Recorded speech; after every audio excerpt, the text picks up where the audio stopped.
Ellsworth City Council, April 3rd. So tonight is the different outside departments, I guess you would call them. And so we're going to be giving everybody an opportunity tonight to speak. We are going, because there are so many of you, and we want to get home before midnight, we are going to, everyone will get 3 minutes. So if you could keep your comments to more of a higher and general type description. We all have your application, any applications, letters, all of that is in our books. We've all looked at those, so we do have that detailed information. Okay, so we will start with Heart of Ellsworth. And someone will be able to change slides. Okay, thank you. So, good evening. My name is Eric Marichal, and I'm here representing Heart of Ellsworth as the current board member and treasurer. As you mentioned, we only have 3 minutes, which isn't a lot of time, so we're going to focus on 3 main points tonight. You already received a very extensive application. You should have a summary in front of you as well. Yes, thank you. So first thing I want to talk about is return on investment, which maybe is more of a business term, but we can look at it as community benefit or value. So the first number we want to focus on up here is the 9,000 hours. So that's a time committed through Heart of Ellsworth in 2024, and this is made up of 3 paid staff members, 3,000 volunteer hours, and contracted services.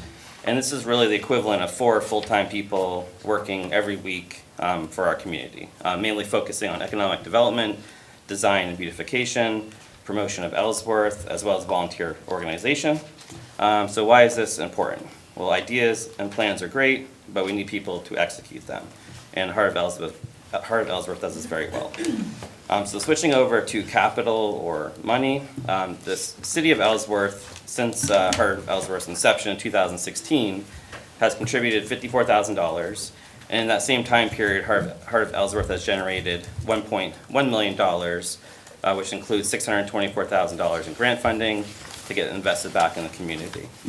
Some recent impacts of this is the Main Street America designation, which you're all familiar with, as well as the Downtown Grants Program, which has directly put over $30,000 back into downtown businesses. And then just this year, coming up, we have over $300,000 more new grants, which are not included in that above number, so approaching $1 million in grant funding. Next slide, please. Thank you. So now we're going to shift to how other Maine municipalities are funding their Main Street communities. So this graph up here basically takes municipal funding divided by the organization's overall budget. So the average across Maine's 11 Main Street communities is 31%, but you can see it really ranges from 11 to 64%. And Ellsworth here is on the top at 11%, though this actually would move down to 4% with this upcoming budget because of all our new grant funding. Next slide, please. So why is this important? Well, we are not a fee-based organization. We don't have membership dues. We're almost exclusively funded through grants, donations, and sponsorships, which can vary greatly, as you all know. So consistent funding really helps assure our organization and Ellsworth's success. The one thing I forgot to mention in the last graph is 8 of 11 Maine municipalities fund their downtown Main Street organizations through a TIF structure, which I think Kara has been talking with the Finance Committee about. We feel that our work really aligns with Ellsworth's comprehensive plan and recent business attraction plans. And we did provide a matrix in that packet that kind of outlines all those. And 2 quick more points is Main Street America, which is the national organization, and has a best funding practice where 1/3 of a downtown organization, Main Street communities, would come through municipal funding. So last, just want to say thank you for the city and council for your support over the years, partnership, and any consideration towards our 26th appropriation is appreciated. Thank you very much. Last 3 minutes? That was good. I had to talk fast. It was nice to be here. Oh, yeah, if you have questions. I have one question, just for the record. Yeah. Could you state your ask, what you're asking Mr. and Mrs. Ellsworth to give you? I realize we have it, I'd just like it on the record. Yeah. Yes. I used to be a board member for 3 years, and I just got back on 3 or 4 weeks ago. So I think it's Someone help me, 73. thank you. 73,000. Yep. Yes, You're asking Mr. and Mrs. Ellsworth for 73 grand. Thank you. yep, And just to note, the manager adjust is to 25,000, which was last year's level, but we did talk about the TIF funding at a previous finance committee meeting. I know I've talked with this council before on TIF and some reallocation on some surplus funding there. And it was a very productive previous finance meeting on that. So, you know, the council obviously could, and would, on Tuesday and Thursday next week, we're gonna have broader discussions on some of these and where they want them to be and where they should be in TIF, but that's kind of where we're at now. And so appreciative of the work on Eric, not on this, and Cara, but also on rec. We'll hear from him later on that too, so. Thank you. no questions, sir, thank you. Thanks. Next is the Ellsworth Garden Club.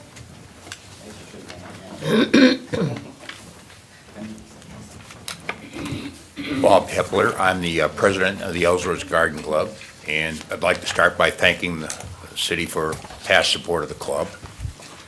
Our request this year is for $7,600, which is the same amount that we've asked for the last 3 years.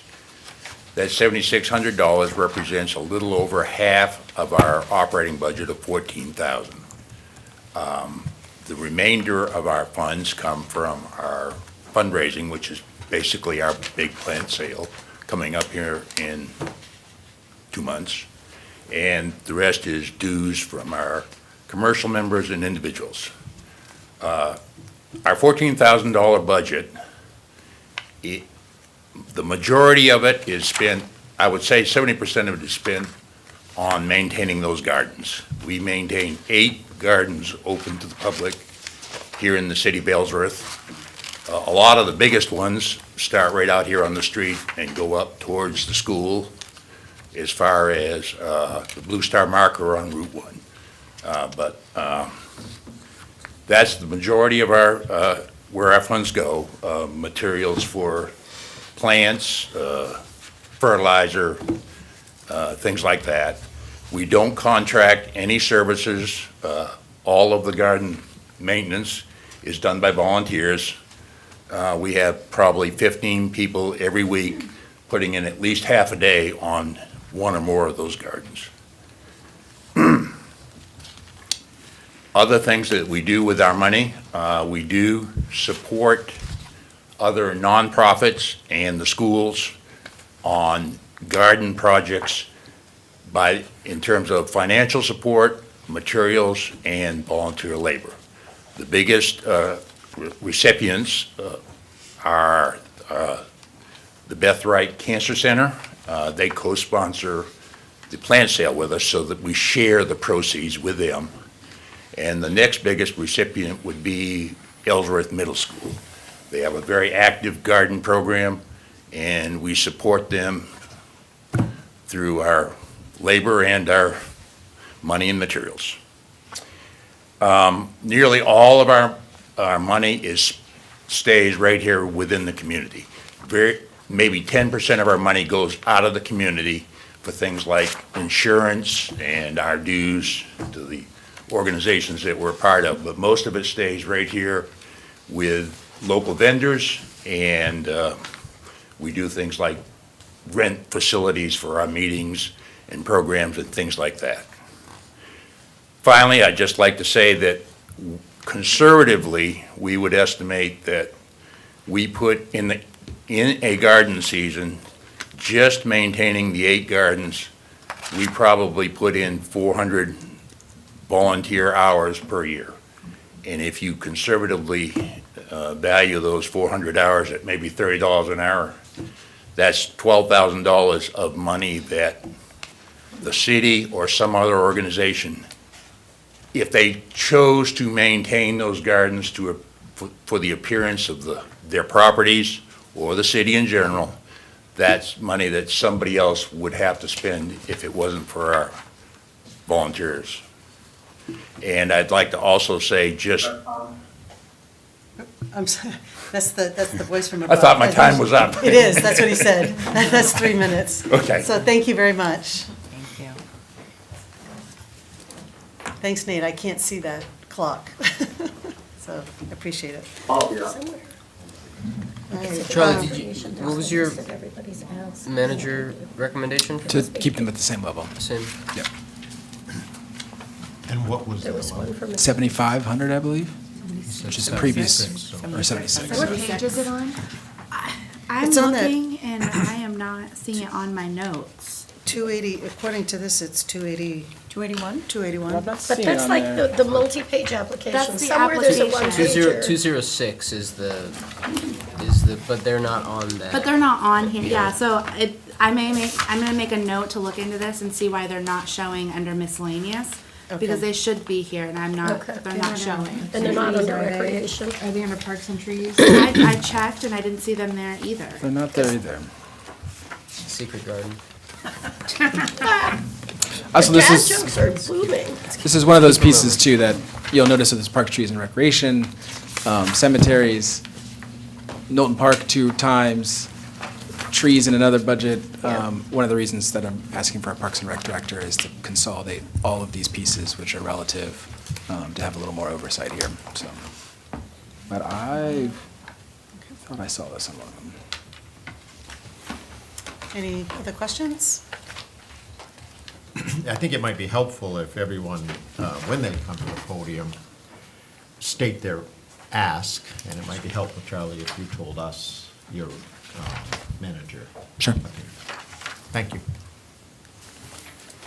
Okay, next is the Snowmobile Club. 206 does have most, just not that one. So, How's that? Snowmobile Club? Good evening. My name is Bill Clark. I'm president of the Ellsworth Snowmobile Club. The club was started back in the mid-1960s, and anybody that can remember that far back remembers that that's back when we used to get a lot of snow every year, and that must have been a great time to be in the Snowmobile Club and own a snowmobile. Things are different today. The Snowmobile Club maintains 38 miles of trails. We have Woods Trails that start at Ellsworth Falls, it goes through to Patton's Pond. We have the trail permit with the Down East train people, and we groom the abandoned railroad tracks from Beals Avenue to the Beach Club at Dedham. And then finally, we have the first 18 miles of the Sunrise Multipurpose Trail. Our budget, combination budget revenues, expenditures is anywhere from 12 to 15 every year. This year it'll be about 8,000 in revenue and about 5,000 in expenditures. We're asking for $1,500 this year from the city. That's been the amount that you have given us, thankfully, very much over the years. Unfortunately, I forgot to put in last year, so there was a break in last year, but I'm asking this year that you renew that and provide us with that $1,500. Of the expenditure monies that we have, any left over, we try to reserve for capital expenditures. Our last major expenditure was a $30,000 four-wheel drive SUV, and if that needs to be replaced every 8 to 10 years, we're going to need to set some money aside. Every dollar helps. Finally, in closing, I'd like to remind you that in the wintertime, when the tourists aren't here and there's not a lot to do, we're the ones that are out there giving you something to do. And if you go out to the parking lots at the ABT Club and the Down East parking lot, you'll see it's full of Ellsworth residents enjoying their winter, and we help them enjoy that with groomed trails. Thank you. Any questions or comments?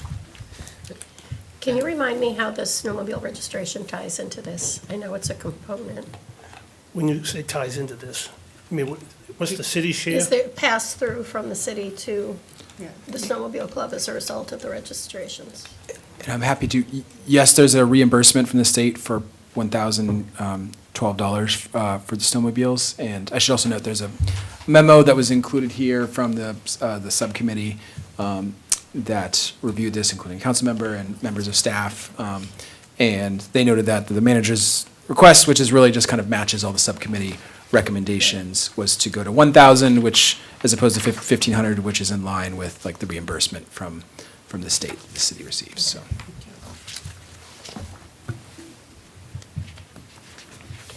Any other questions?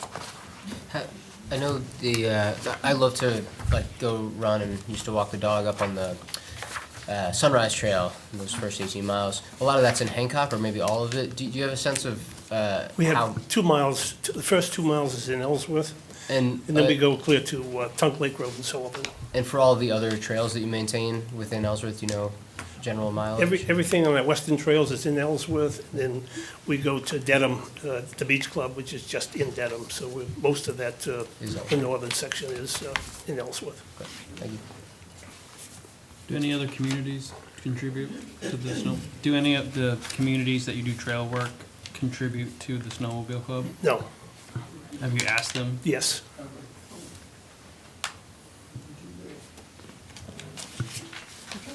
All set?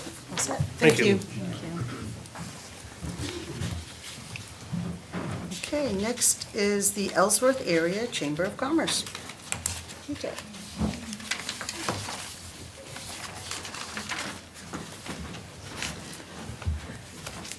Good evening. My name is PJ Keenan. I'm the Executive Director of the Ellsworth Area Chamber of Commerce. Thank you for the opportunity to speak with you tonight. Our ask is $14,000, the same as last year. The Chamber's mission is to encourage, promote, and support the growth of local businesses. We work hard to strengthen the economy and improve the quality of life here in Ellsworth. We do this by hosting business after hours, facilitating ribbon cuttings, offering educational programs on issues such as housing, healthcare, and workforce development. Through our annual Autumn Gold Festival as a lead partner in the Christmas in Ellsworth program, and our annual meeting and awards night, to date, the biggest event in the city of Ellsworth, celebrating our local businesses and leaders. In addition, we advocate for our local businesses at the state level in partnership with the State Chamber of Commerce, ensuring that Ellsworth's voice is heard on policies that impact our community. The advocacy work is crucial to supporting the interests of local businesses and ensuring their success. We also serve as a visitor center for Ellsworth, selling park passes and distributing our highly requested regional guidebook. Not only do we promote Ellsworth, but we also proudly highlight the 5 regions of Hancock County. As the county seat, we have the opportunity to build strong relationships with the surrounding communities, helping raise their visibility and fostering goodwill. The collaborative approach benefits all of Hancock County, attracting visitors and creating economic opportunities for the region as a whole. Additionally, we are in the middle of our Leadership Hancock County program, where we are cultivating the next generation of local leaders who will help drive our community forward. We also work closely with other local organizations and chambers throughout Hancock County, bringing more resources and opportunities to the area. These collaborations allow us to create stronger initiatives and benefit anyone in the region. The funding we request from the city is vital to continuing these programs and services. With your support, we can expand our efforts, advocate for our local businesses at the state level, and continue collaborating with our other organizations to bring even more to Ellsworth. Your investment in the chamber benefits our local businesses, enhances the community, and makes Ellsworth a more attractive place to live, work, and visit. Thank you again for your time and consideration. Any questions? 3 minutes, I did it. You did it. You did a great job.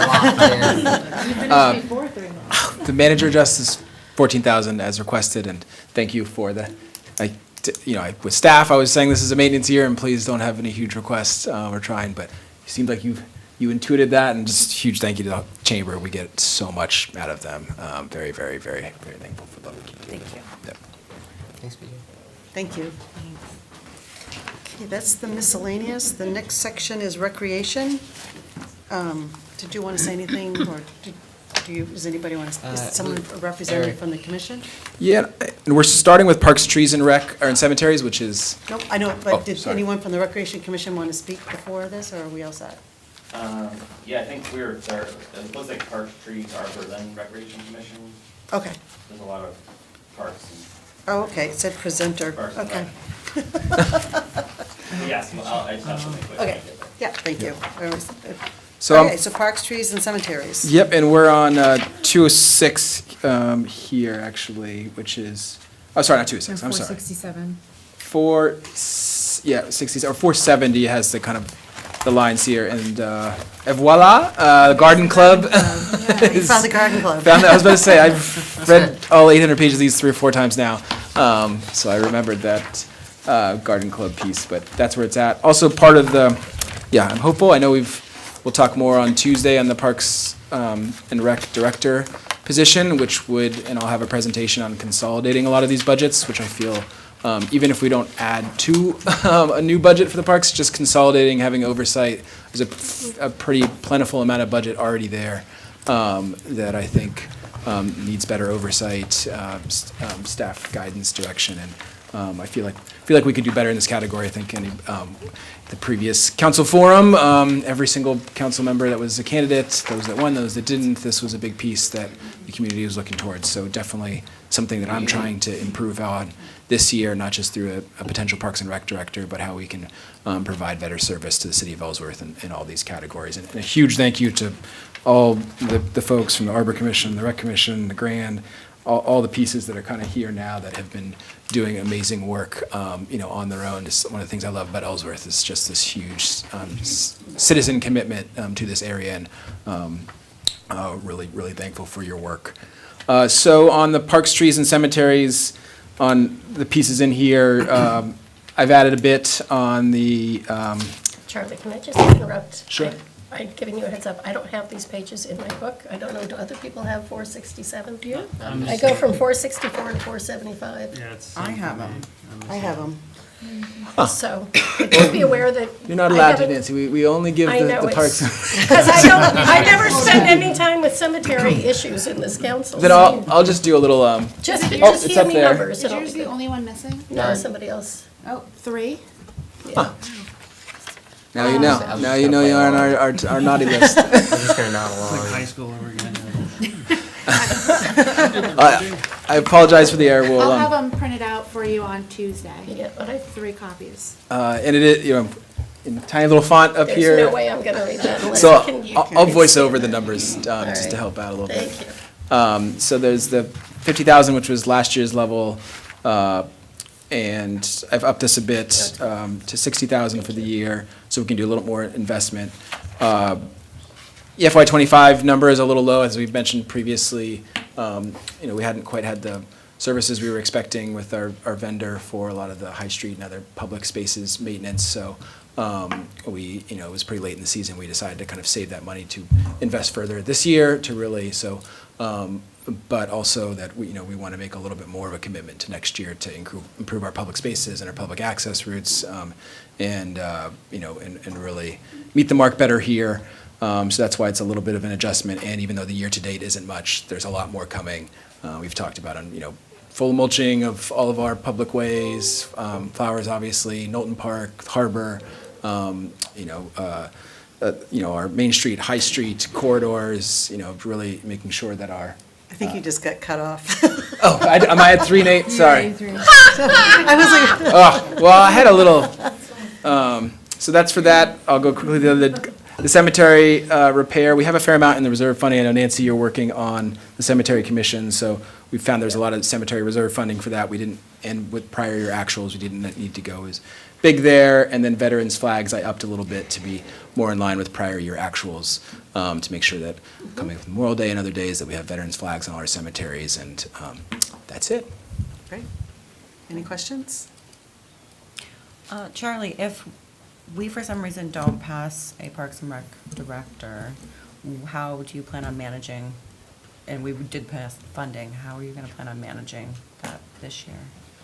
We're already, that's what we're doing. We're not going to have for the rest of this, so we're already working with vendors, local vendors in our Public Works department. That's kind of the other piece of this, is Public Works has really stepped up to the plate in a lot of categories, for planning, park maintenance, and also, but if we don't have a Parks and Rec in the future, we'll probably be just outsourcing towards vendors more exclusively, which would probably be a little bit higher price and a little less execution. With the Parks and Rec director, a lot more administrative oversight, being able to plan out months and months ahead, buying these things directly, working with the teams to make sure that the planning cycles and maintenance cycles are done mostly through our Parks and our Public Works department, and volunteers, and organizing that piece is another reason why I think it'll be a lot better as opposed to trying to outsource it at greater cost.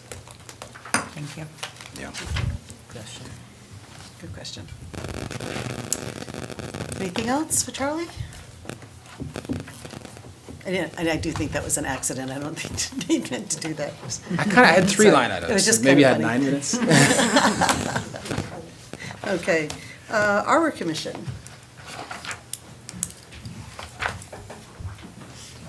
Hi, everybody. Casey Hansen, Ellsworth, Maine, Arbor Commission Chair. As you will all remember, the Arbor Commission came into being via an ordinance of 1991, but the actual commission as it exists in real life has only existed for 2 years, or this is our second year. So we're still pretty new, but here is what we've accomplished so far. We've gained $174,000 in unmatched grants, $20,000 in matched grants, and we have a community tree steward who started working in January, and that will last through November. And he's working on a bunch of stuff, but one of the projects is to figure out the city right-of-ways and what trees we own and what trees we don't own, which is something we just haven't known for a long time. So it's a really valuable group. That money is actual money, and then also just the time spent working on the tree ordinance, which you will hear from me again at our next regular city council meeting because we're bringing that back. Anyway, we are asking for $7,500, which is what we asked for last year. We've used about 4,000 of that so far. And I will say roughly what we use the money for is education. So we had a tree pruning workshop last month sometime. There was a workshop on the American chestnut the year before. Some administrative costs and the costs of basically these grants need managed, and we're doing a lot of the work to manage the grant, and there's some costs in that. And then some costs for actual tree care. So one thing Tabitha told me about tonight that I didn't realize, or that is new, is that the emerald ash borer is on MDI, has been unfortunately discovered on MDI. So now that we know that's coming our way, we can use some of the funds that we get to treat trees, things like that, kind of helping around the edges for stuff that the city budget will have a hard time funding. We also coordinate with the elementary school to plant trees at our tree nursery, and of course, having our tree nursery allows us to use those trees throughout the city. And I guess one more thing that we're working on in terms of like what costs money is trying to make a tree trust for Ellsworth, which requires some lawyers and some work to form that so that people, because we sometimes have had people ask us if they can plant a tree in memory of a loved one, and if we have a tree trust, then the funds can go into that so that we can create that program. Questions for me? I think that was less than 3 minutes. Steve, it is the same as last year, the manager address, and also, actually, I think we talked about it, the revenue piece on just how much the grants you guys have gotten. Maybe we can outline that here, just so it shows how much you've brought in addition to just what the city has expended on actual expenses on these things, but how much more you've brought in. We might be able to reflect that in the budget a bit, but very thankful for the commission work. And apologize, I haven't been at more meetings as the last one. I'll be at the one on Monday, but another plug for a Parks Rec director. No, we're fully in favor of Parks and Rec director, and it's just, Arbor Commission's just a great group of people who are really digging in and willing to do a lot of work for the city, so it's good. Thank you. Thank you. Tabitha, when we get to the end of the year, if there's the $4,000 you have planned to spend but you haven't spent, just bring it to the council to encumber those funds. Okay. If you've got like a grant match or something that you want to use those funds for or something, and you just haven't been able to expend it, Okay. you get it, just come back And then bring it to a council and meeting? bring it to the council and ask it to be encumbered. Charlie Okay. can. Cool, thank you. Okay, any, Rec Commission? Speak a little slower on this one. So my name's still Eric Marichal. I'm a resident, taxpayer, chair of the Ellsworth Recreation Commission for the past 3 years, and recently was on the steering committee member for the Ellsworth Comprehensive Plan. I don't have as much to present tonight because I did a bigger presentation last year for the Parks and Rec either position or department, and I know the city staff and I think some of the council have been working on that. So just want to say that, first of all, we're really grateful to see that's being taken seriously, and we've been working on that and what might be a great solution going forward. I also just want to say in general, I understand during a tax cycle that the tendency to put recreation as a last priority. But this type of thinking over decades, I think compounds itself into the situation we find ourselves today. So issues like Knowlton Park Playground, which came up last year, or the current condition of, say, the track, often bring public attention to the forefront, but then can be kind of forgotten.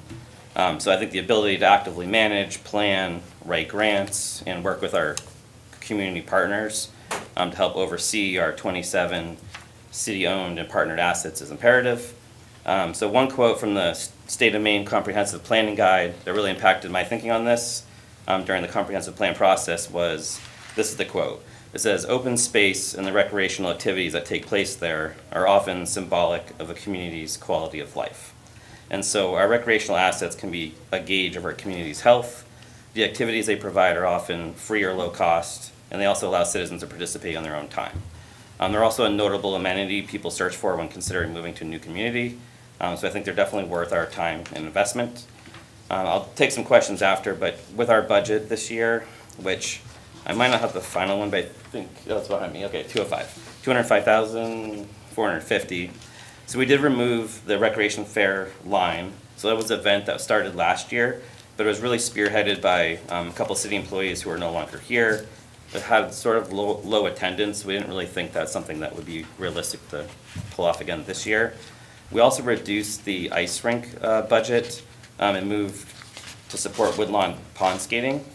So we understand the community wants another public skating option, but we just don't really have the funding or capacity to properly provide this. So this is again something where if we have a new position, someone can focus on these for the future. But for this budget cycle, we're just recommending potentially supporting the pond skating that we already have at Woodlawn.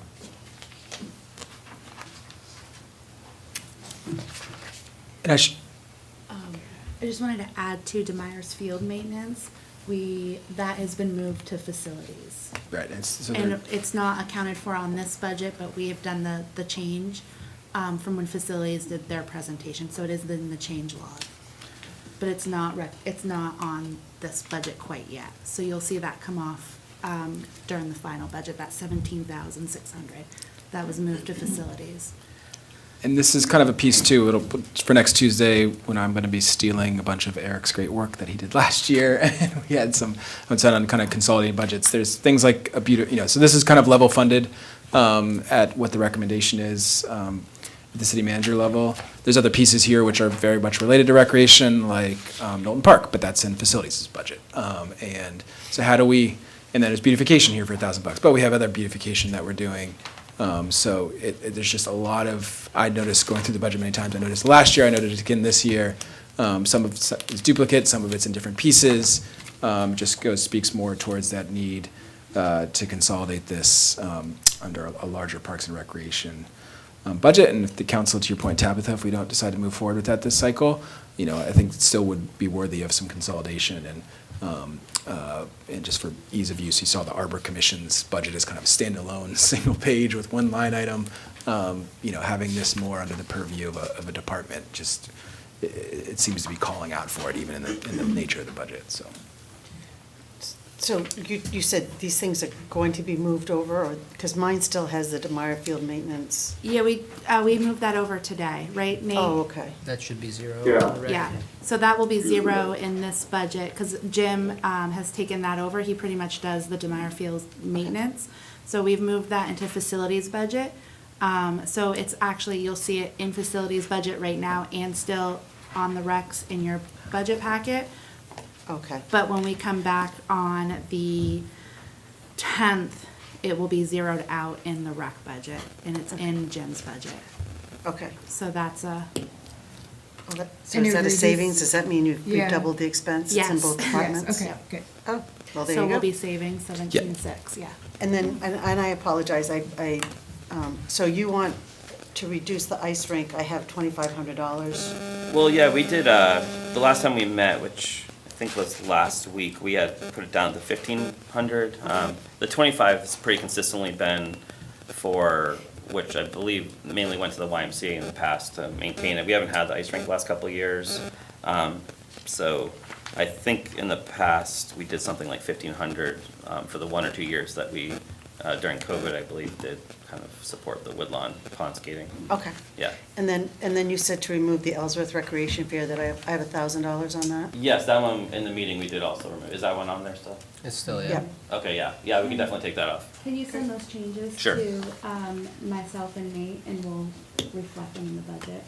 Yes. And I got that, Eric. Okay. I've got the list and, Okay. yep. Any other questions for me, or? Well, Yes. I have a question. I don't know if it's towards you or towards Charlie or others, but I saw when I was looking over this last night, there's duplication in your budget and the grand budget and the concert band budget.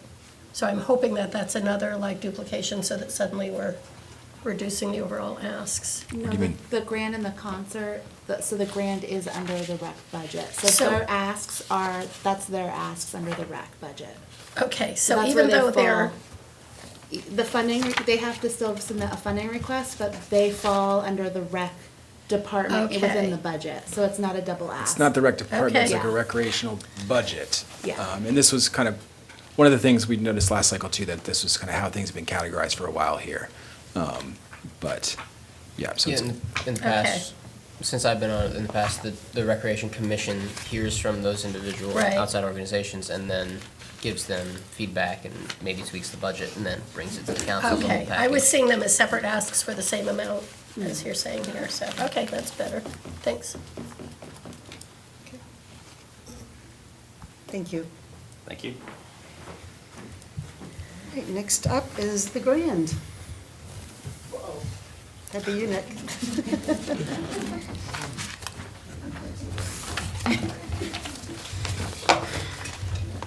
All right. Good evening, council. Hi, guys. City Manager Pearce and Deputy Finance Director Brown. I'm Nick Turner, Executive Director of the Grand, and to honor the 3-minute time limit, I will read from a prepared script instead of rambling off topic, as you all know I tend to do. So far, so good. As you can see, the Grand's budget request is $60,000, double the amount approved by the council last year. Last year, $30,000 of the city's annual budget was allocated to the Grand to provide services for the residents of Ellsworth. $15,000 was dedicated to free arts and entertainment for residents and summer guests who visit, lodge, and shop in Ellsworth. Ostensibly, the city engaged the Grand to arrange, manage, and provide live music for the waterfront concerts at Harbor Park, and moonlight movies and live theater at Knowlton Park, and vacation week movies throughout the year, and for only $1. These funds pay musician fees, film licensing fees, and production administrative costs. This is not a significant cash flow source in the summer months when the Grand is relatively dark.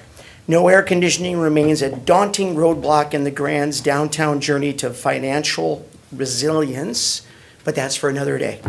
The remaining $15K covered ticket fees for all Ellsworth students to see arts and education programming for free, including the Lost in a Mountain in Maine movie premiere and the upcoming stage adaptation of One Morning in Maine.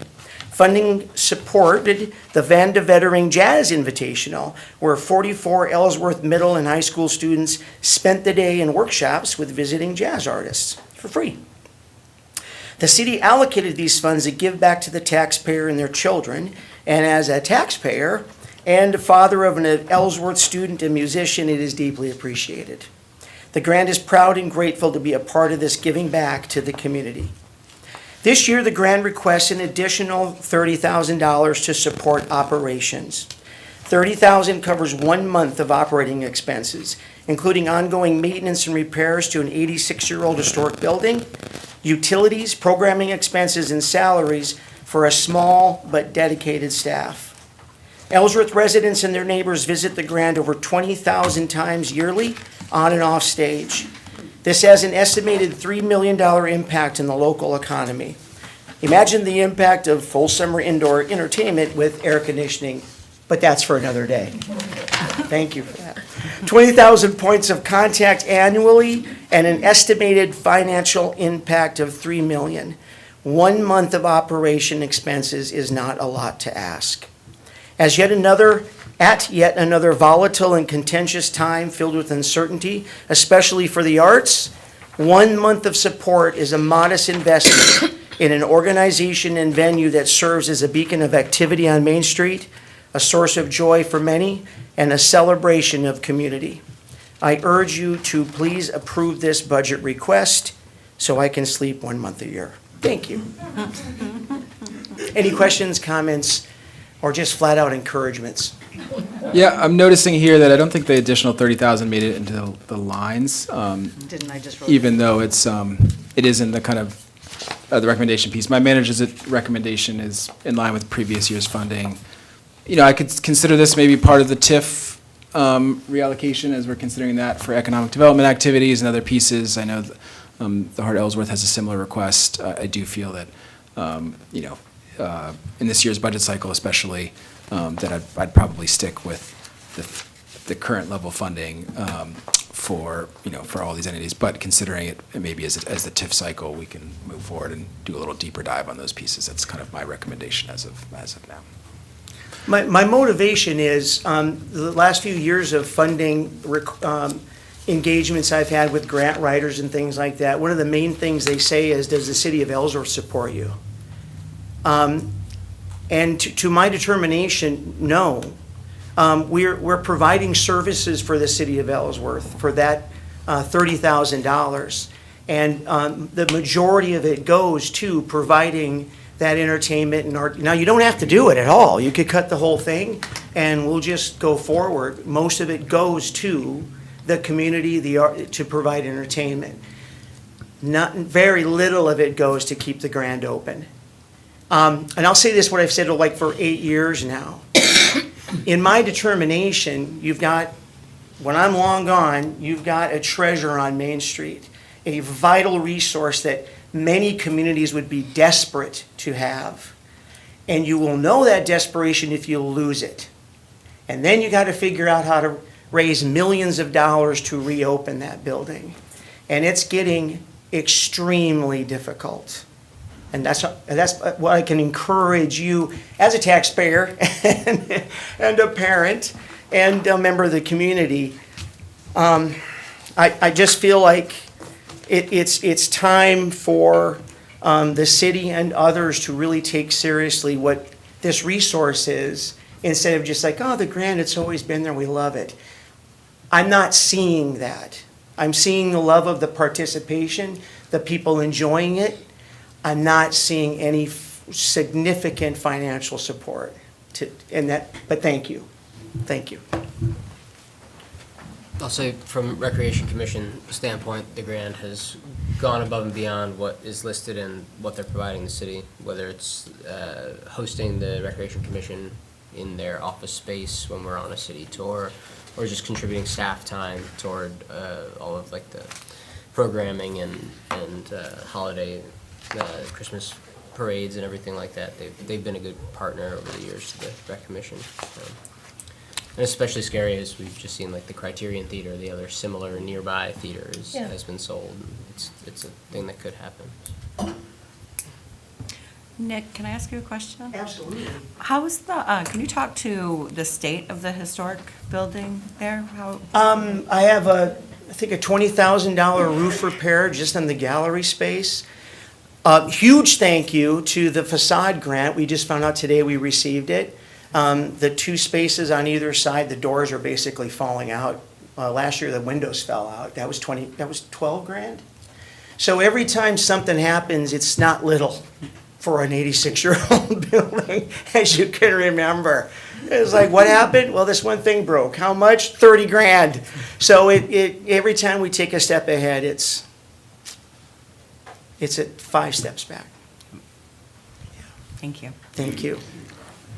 Yeah, and it's kind of like a murderer's row tonight with Ellsworth's Finest. I know I've been there 3 or 4 times for the stuff they put on at the Grand, and you know, like I said, I'm kind of, especially in this FY26 cycle, but the TIF funding, I could definitely, it is a treasure of Ellsworth. So, you know, the Heart of Ellsworth, this piece, some of these bigger requests, you know, I'm kind of, that's my inclination, is we're in a year where we've had some really big tax increases, but we're also in a year where there's some TIF funding reallocation that we might be able to do. And, you know, even if the council next Tuesday and Thursday, we can talk a little bit more about, maybe Ashley can make a note on the Grand, the Heart Ellsworth, some of these bigger requests that are much larger than previous years and how we want to handle them. Thanks. I can't resist pointing out to Nick, if it wasn't named the Grand, maybe repairs wouldn't cost grands of money if it was called. I'm ready to call it the T-Mobile Theater. I still see their big boxes in that front window, so. It would be a great sponsorship. One last thing, the thing that, You gotta it's come such up. a wonderful thing. You gotta come I'm up because the sorry, people it's can't such a hear. wonderful, you see these wonderful things like the $50,000 T-Mobile grant to improve sound. It's gonna be wonderful, all those things. None of that wonderful stuff pays for operations. The money for the facade grant, beautiful, love it, thank you, very grateful. Can't pay electric bill. So, thank you.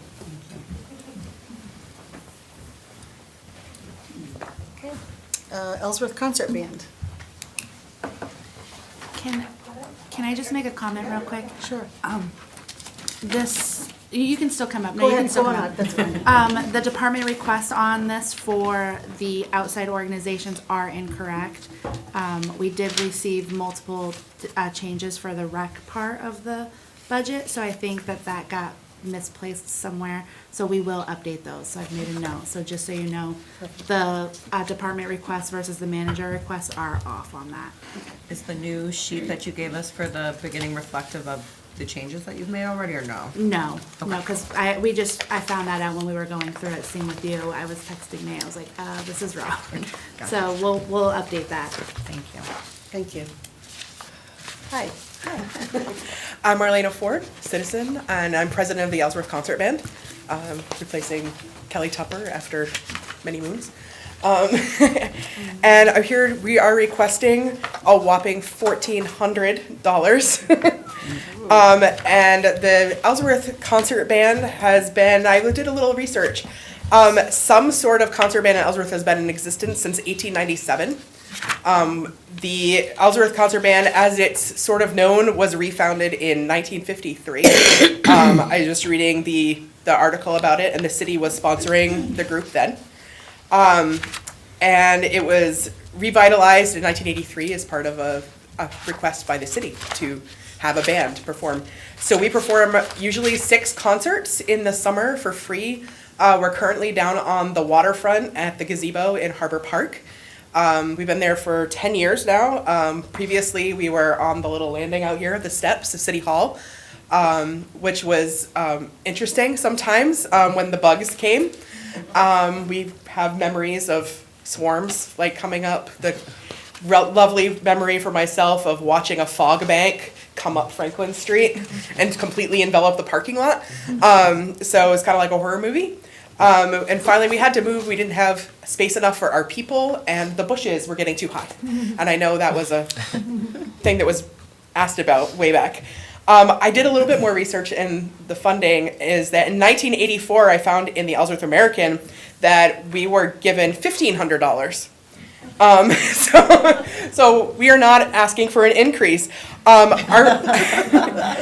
So we provide community art, music events. There's participation for community members.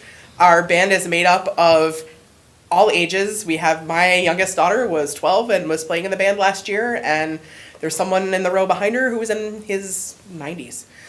So we have all ages, all walks of life, all professions, you know, from students, we have doctors, we have the illustrious Stu Marcoon, we have myself, you know, there's doctors, lawyers, businessmen, retail clerks, there's everybody in there. We usually have 20 to 40 participants in the band, and it kind of moves around. It's a lot of community members, and then some folks from away that come in and they sit in for a day or two. It brings in a lot of folks to the area that don't live here to be in band that then need to eat dinner. So a lot of people will grab something to eat. We add a lot of business to the little restaurant thing that's in the Harbor Park there. I know I tend to frequent that while I'm there. Area businesses. It builds links to the other arts venues. Like, I know for myself, I've played in pits at the Grand, and sometimes when we needed musicians, I was like, hey, I know somebody from the Ellsworth Concert Band who could come and play. So it kind of builds that sense of community within the musicians. And it fosters that community involvement and belonging for the people there and for the people who come. You see kids rolling down the grassy hill, which they used to do here. And we still have the hill, luckily, and the ducks that walk in and be part of the concerts on the gazebo. And it's really lovely to see people bring their lawn chairs and sit at the picnic tables at Harbor Park and just enjoy the concerts that bring a bunch of people together. So our money goes to pay our conductor, buy a little bit of new music, and any of our shirts. Thank you. Thanks. Any questions? I will just say that I love it that you're down at the park, because I sit on my boat on Friday nights with. We have a lot of snacks people and- that, and listen that to you. we hear So that. it's- And then yeah. there is a parrot that lives in a house up over the hill that used to take part sometimes as well. That's hilarious. Yeah, it's fun. It's nice having you down there. Any questions? Anyone else? Thank you very much. All right, YMCA. Thanks, Dave. I think we're online for this one. Good evening, can you hear me? We can, yep. Yeah, good, all right, thank you. Good evening, council members and Charlie. My name is Matt Montgomery, I'm the CEO of the Downey's Family YMCA. I want to thank you first for the opportunity to speak tonight and for your ongoing support of the Downey's Family Y. The partnership between the city of Ellsworth and the Y is one we deeply value, and we're incredibly grateful for your commitment to the well-being of our residents. Tonight, I'm here to respectfully request level funding of $70,000 for the Y. This investment allows us to continue providing over $300,000 worth of scholarships and services to Ellsworth residents. Services that touch the lives of children, families, and seniors every day, from quality childcare and after-school programs to swim lessons, wellness initiatives, and senior fitness classes. The Y is a vital part of our community's fabric. Your support ensures that no child is turned away from after-school care due to financial hardship, that seniors have a place to stay active and connected, and that working families have affordable and reliable programs to help their children grow and thrive. In a time when the cost of delivering these services continues to rise, your level funding commitment will allow us to maintain and expand access to these essential programs. We understand the challenges of budgeting and appreciate the tough decisions we must make. That's why we remain dedicated to maximizing every dollar, leveraging community partnerships, and ensuring that your investment to the YMCA yields the greatest possible return for Ellsworth. Again, thank you for your ongoing partnership and for considering our request. We look forward to continuing to serve the people of Ellsworth together. I'm happy to answer any questions you all may have. I should note to see, this is kind of temporarily in the level funded area. We're also working on a MOU or a new lease negotiation, and we meet pretty regularly every couple weeks. I'm also kind of interested in similar to something we talked to the Heart Ellsworth about, in the TIF funding and getting to more of like an MOU to be a little more explicit on the amazing activities these folks are providing. All of the, like when you see the schedule of things that go on at the Moore Community Center, I know previous years we had actually funded YMCA. It seems like even a little higher level than they're at now. So this one, kind of like some of our other ones, I think could be in kind of the to be continued, and I think should be considered for potential additional TIF funding, even though in the FY26 cycle we're kind of where we're at now. So a lot more to discuss, I think, to bring back the YMCA once we get towards the finalization of a new more center lease contract, really talk about all the amazing services in much more detail where we're at. Yeah, they're very thankful for all Matt's time on this and all the work they do over there. So a big asset to the community. Consider as if and when a new director comes in, how that might affect the MOU and the relationship. Because I know YMCA acts as recreation department essentially for, is it Bucksport? Or one of the... Yes, Bucksport, yeah, So correct. they do some, administrative stuff, logistical stuff for our Recreation Commission, and some of that might go away when we have a director, and just how that partnership changes. Yeah, or in some ways, like they're already doing like rec department type activities for us now. That's kind of what the original, I think, lease in this, and even prior to that. So how do we codify that better? Let the community know just how much they're doing already, and how do we interface better with our own team and scheduling facilities and all the programming they do. Just better highlighting. I feel like this is such a great partnership to kind of move forward on. So really, really excited about it. Yeah, I think you nailed it, Charlie. Like I said, it's the murderer's row. This is the best Yankees squad we got out today. Any other questions for Matt? Thank you. Appreciate it, Matt. Thank you, Matt. Thank you. Next is the Ellsworth Music Institute. Good evening, everyone. I'm Heidi Stanton-Drew, Executive Director of Ellsworth Community Music Institute. Thank you for the opportunity to request $7,500 for our long-standing and popular concert series, Midday Concerts at 1. This is the same amount we requested last year. To experience a midday concert at the Moore Community Center is to witness our mission in motion, music for all. Midday concerts offer respite for societal isolation, as many of our concert attendees are senior citizens, parents with young children, community members with disabilities, and those experiencing financial hardship. All of our concerts are free. At every concert, I look around the room and I'm moved to see such a diverse audience, mesmerized by and connected through music. And our theater is often very full. Although our musicians are professionals, each performance is given in a casual, uplifting atmosphere. We see attendees leaving with big smiles and feeling very grateful for their experience. One of my favorite memories is a little boy jumped up in the middle of classical music movements and clapped his hands and yelled, "Good job!" And of course, in a classical music environment, some people may think, oh my gosh, that is not appropriate. But it was incredibly appropriate and very much loved by all. For the past decade, Ellsworth Community Music Institute has provided free concerts to thousands of individuals at the Moore Community Center in downtown Ellsworth. The city's financial support goes a long way to ensure this monthly program remains free of charge and can continue to offer immeasurable benefits to our attendees. We have provided a handout for you all which further describes these benefits to both Ellsworth residents and the city. I'd like to end with an invite to all of you in the ether to attend our last two concerts of this season on April 25th and May 23rd. And I promise that the second half of your day will be better if you attend. They are at 1 o'clock. Midday concerts are truly a gift to our community, and we're very proud to partner with the city to ensure their continued success.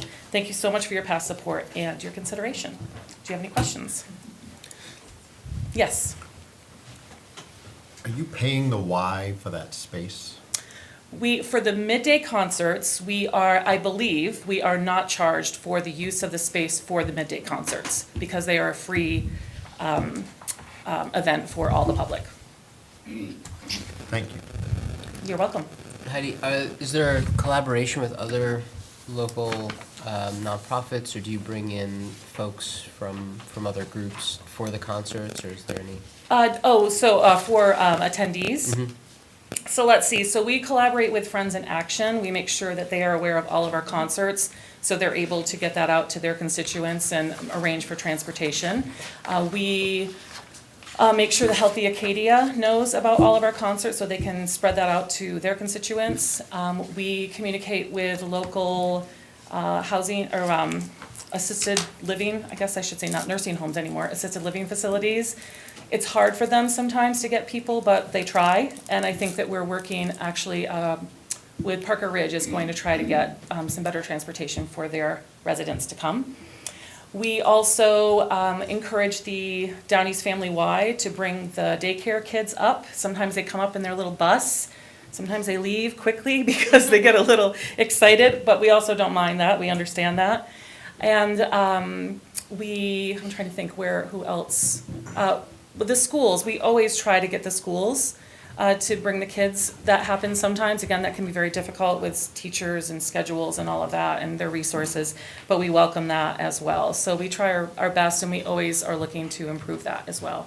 So we have a very robust audience and from many areas. I remember going over this budget with the Rec Commission last year and looking at the 1 p.m. concerts and having the discussion of who is able to go. I could never make that. And then hearing about the other the schools and older folks who are making those And parents who are home with their kids. It's- Yeah, and it's people- homeschool families as well. Yeah. So we have it's really nice intergenerational audience and from all walks of life. So a lot of the senior citizens aren't comfortable going out in the evenings, so especially in the wintertime. There's not a lot of other things.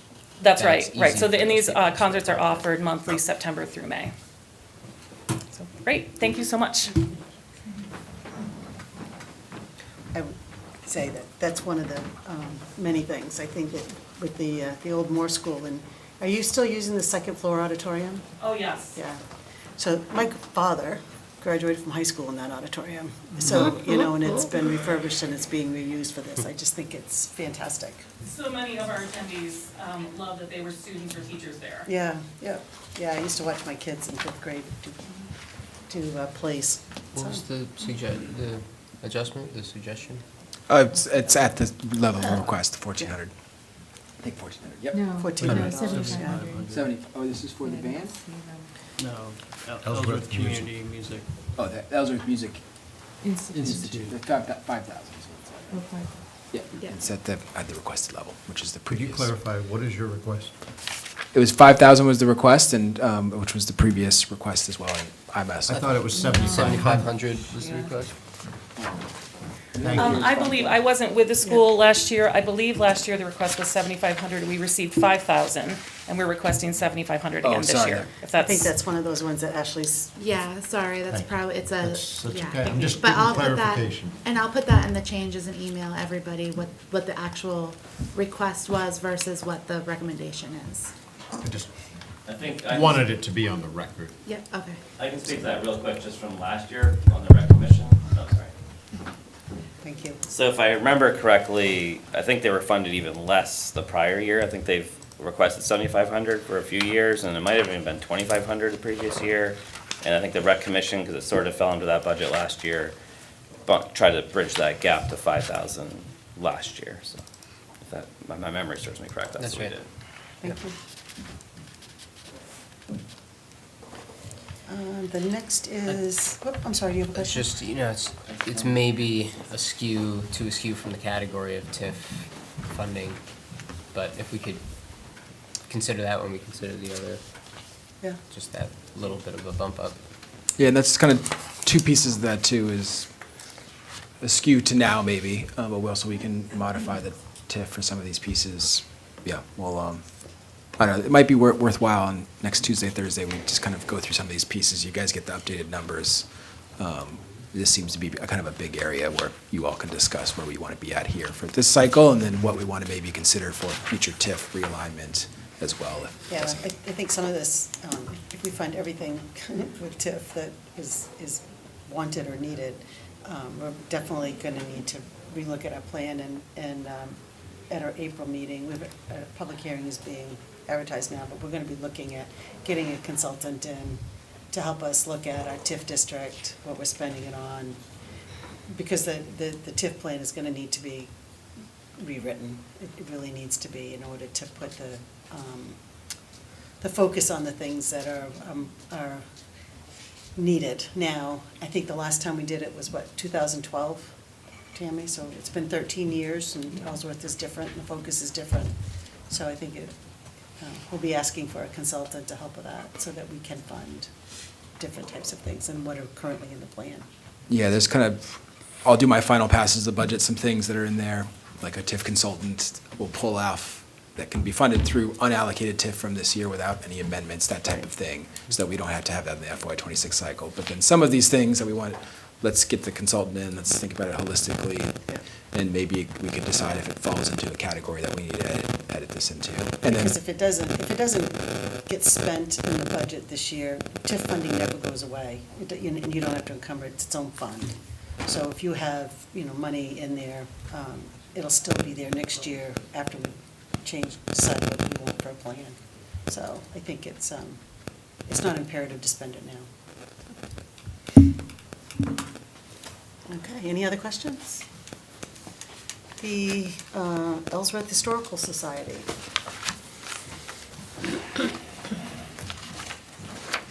Good evening. My name is Jennifer Sala. I am the president of Ellsworth Historical Society. I will kind of read our mission statement here for you guys. So formed in 1978, the mission of Ellsworth Historical Society is to spark an appreciation and understanding of our diverse local heritage, its context and living history within and beyond Ellsworth and Hancock County. Through the collection, preservation, interpretation, and exhibition of artifactual and documentary materials, history, buildings, cultural practices, and other tangible heritage, the Ellsworth Historical Society will contribute to the public education, research, and the collective identity of our community and region. So we have decided that because of Ellsworth's unique position in Hancock County, that we would like to see future use for the old Hancock County Jail to be something that's more collaborative representation of the Down East Maine National Heritage Area. Because when these communities were founded, and for a long time after they were founded, there were boundary disputes. Like one time Surrey came up to the Union River, and another time the Trenton line was Card Brook. So you have this like really kind of fluid history that traverses beyond what we know as Ellsworth today. And so we thought that it would be appropriate as the regional hub for Down East Maine to support other communities in the county. And so we also started the Down East Maine National Heritage Area, where it's going to be a few years before we can actually open the jail. And so this Down East Maine National Heritage Area publication has featured like Blue Hill. We even had the Blueberry Museum out in Dubois.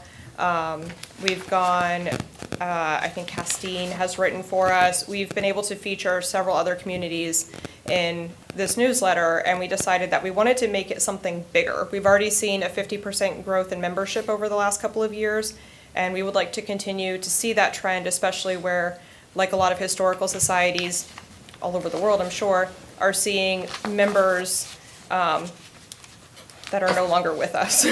And so we want to make sure that we're able to still target younger demographics, move into looking at like youth programming and stuff like that. So we thought that it would be a good opportunity to bring that publication to the Ellsworth American Mount Desert Islander, especially where those publications are placed in schools through the newspapers and education program, and also reach people from our community who have moved away or are temporarily away. And so we have been seeking grant funding through the city of Ellsworth and through other grant opportunities to help us pay for these publications and for professional layout and all of that stuff. So our ask is $5,000 to help us with at least one of these publications coming up in the coming year. Does anybody have any questions? Do you still use the Whitney House? Yes. It's Yeah.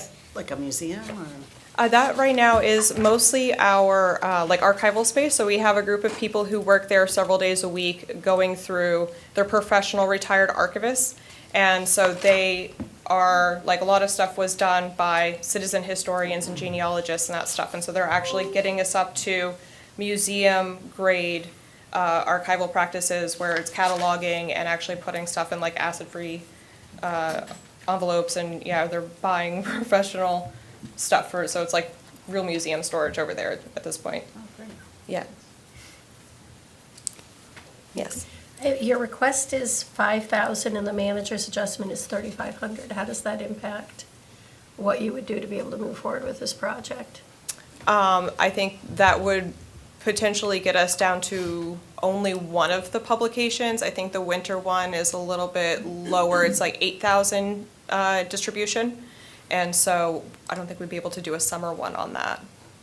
But it would be disappointing to see our, the city's contribution actually go down from previous years. I thought I brought it back to last year's budget. That was last year's budget, was 35. 35. Was all we got last year? I think we had asked for 10. I can't remember offhand, but I thought we had gotten 5 last year after ask of 10.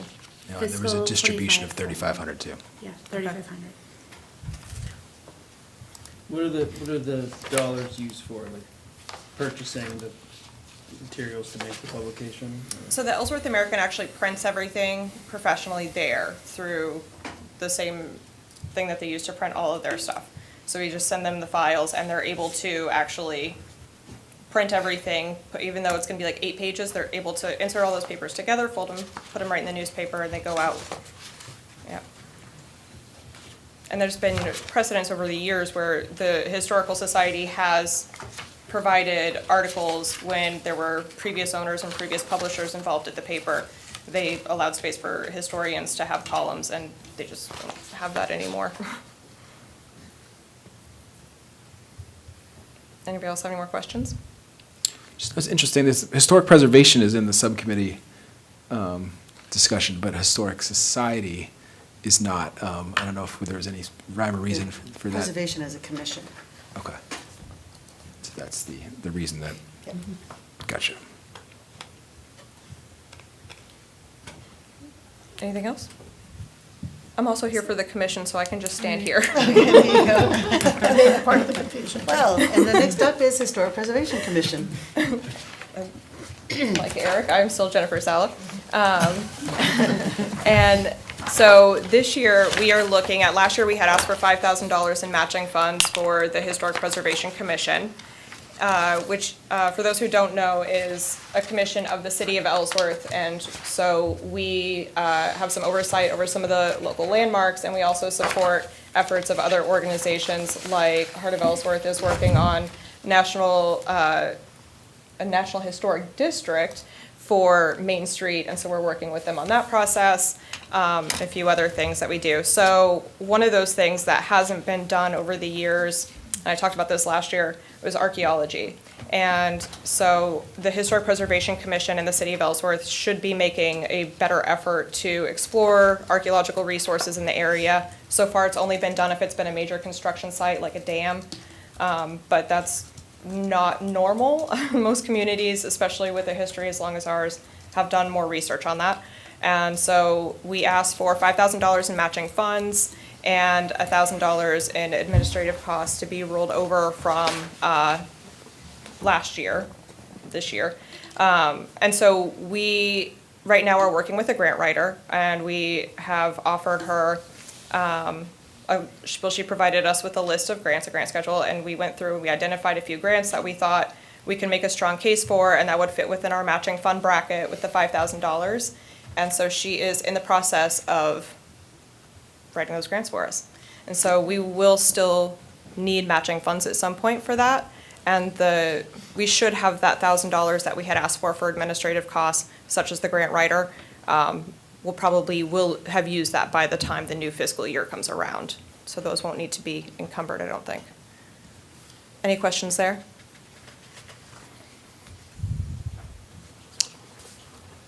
The recommendation here is the same as the subcommittee's recommendation, which was funding at $4,000 and potential encumbering of unspent funds that are in there, but you're saying it's not as much in They there. should be spent, yeah. And we might even, I think the grants are like, the longest one out is like 12 weeks from June 1st.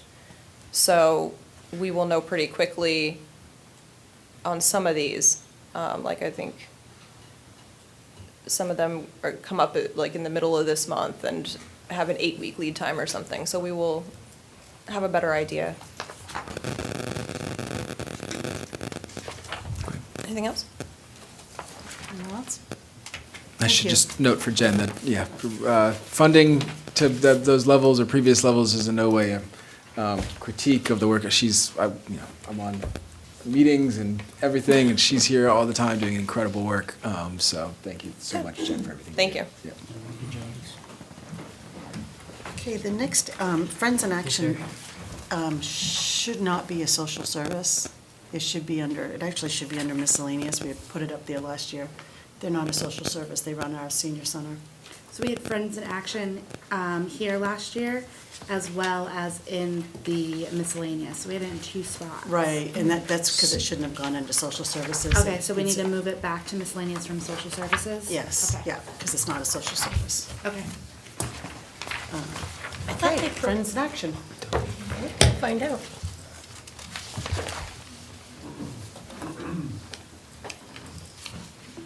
Good evening. I'm John Lindquist, Executive Director of Friends in Action. And as I think many of you know, Friends in Action was founded in 2003 with the mission to empower older adults and people with disabilities to thrive and live independently with dignity and a strong quality of life. We've operated continuously since 2003, performing that mission.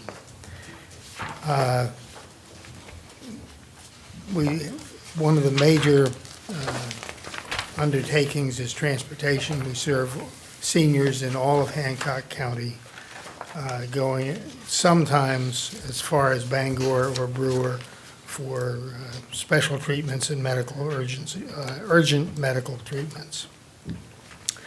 As with all of Maine, the older population is getting bigger all the time. We've added 25 new clients just in the first quarter of this year. Right now, the senior population is about 26.5% of the population in Maine.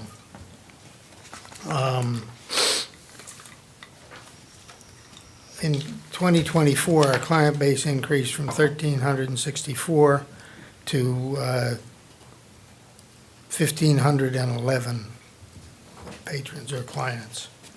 Currently, we have two major focus areas: free services and the senior center, which is located in the General Moore building. The services focus includes transportation, minor home maintenance, simple household chores, food delivery and prescription delivery, as well as emergency fuel and heating support and wellness checks.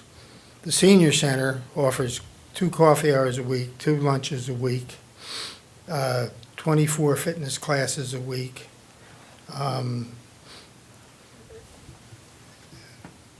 And we host numerous community groups, like a bridge group, there's a women's group, there's a painting, 2 painting groups,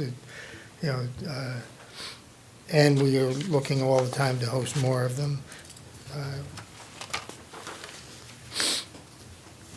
We perform all these activities with 4 paid staff and 75 volunteers. Our model is that the staff does coordination and administration only, and use volunteers to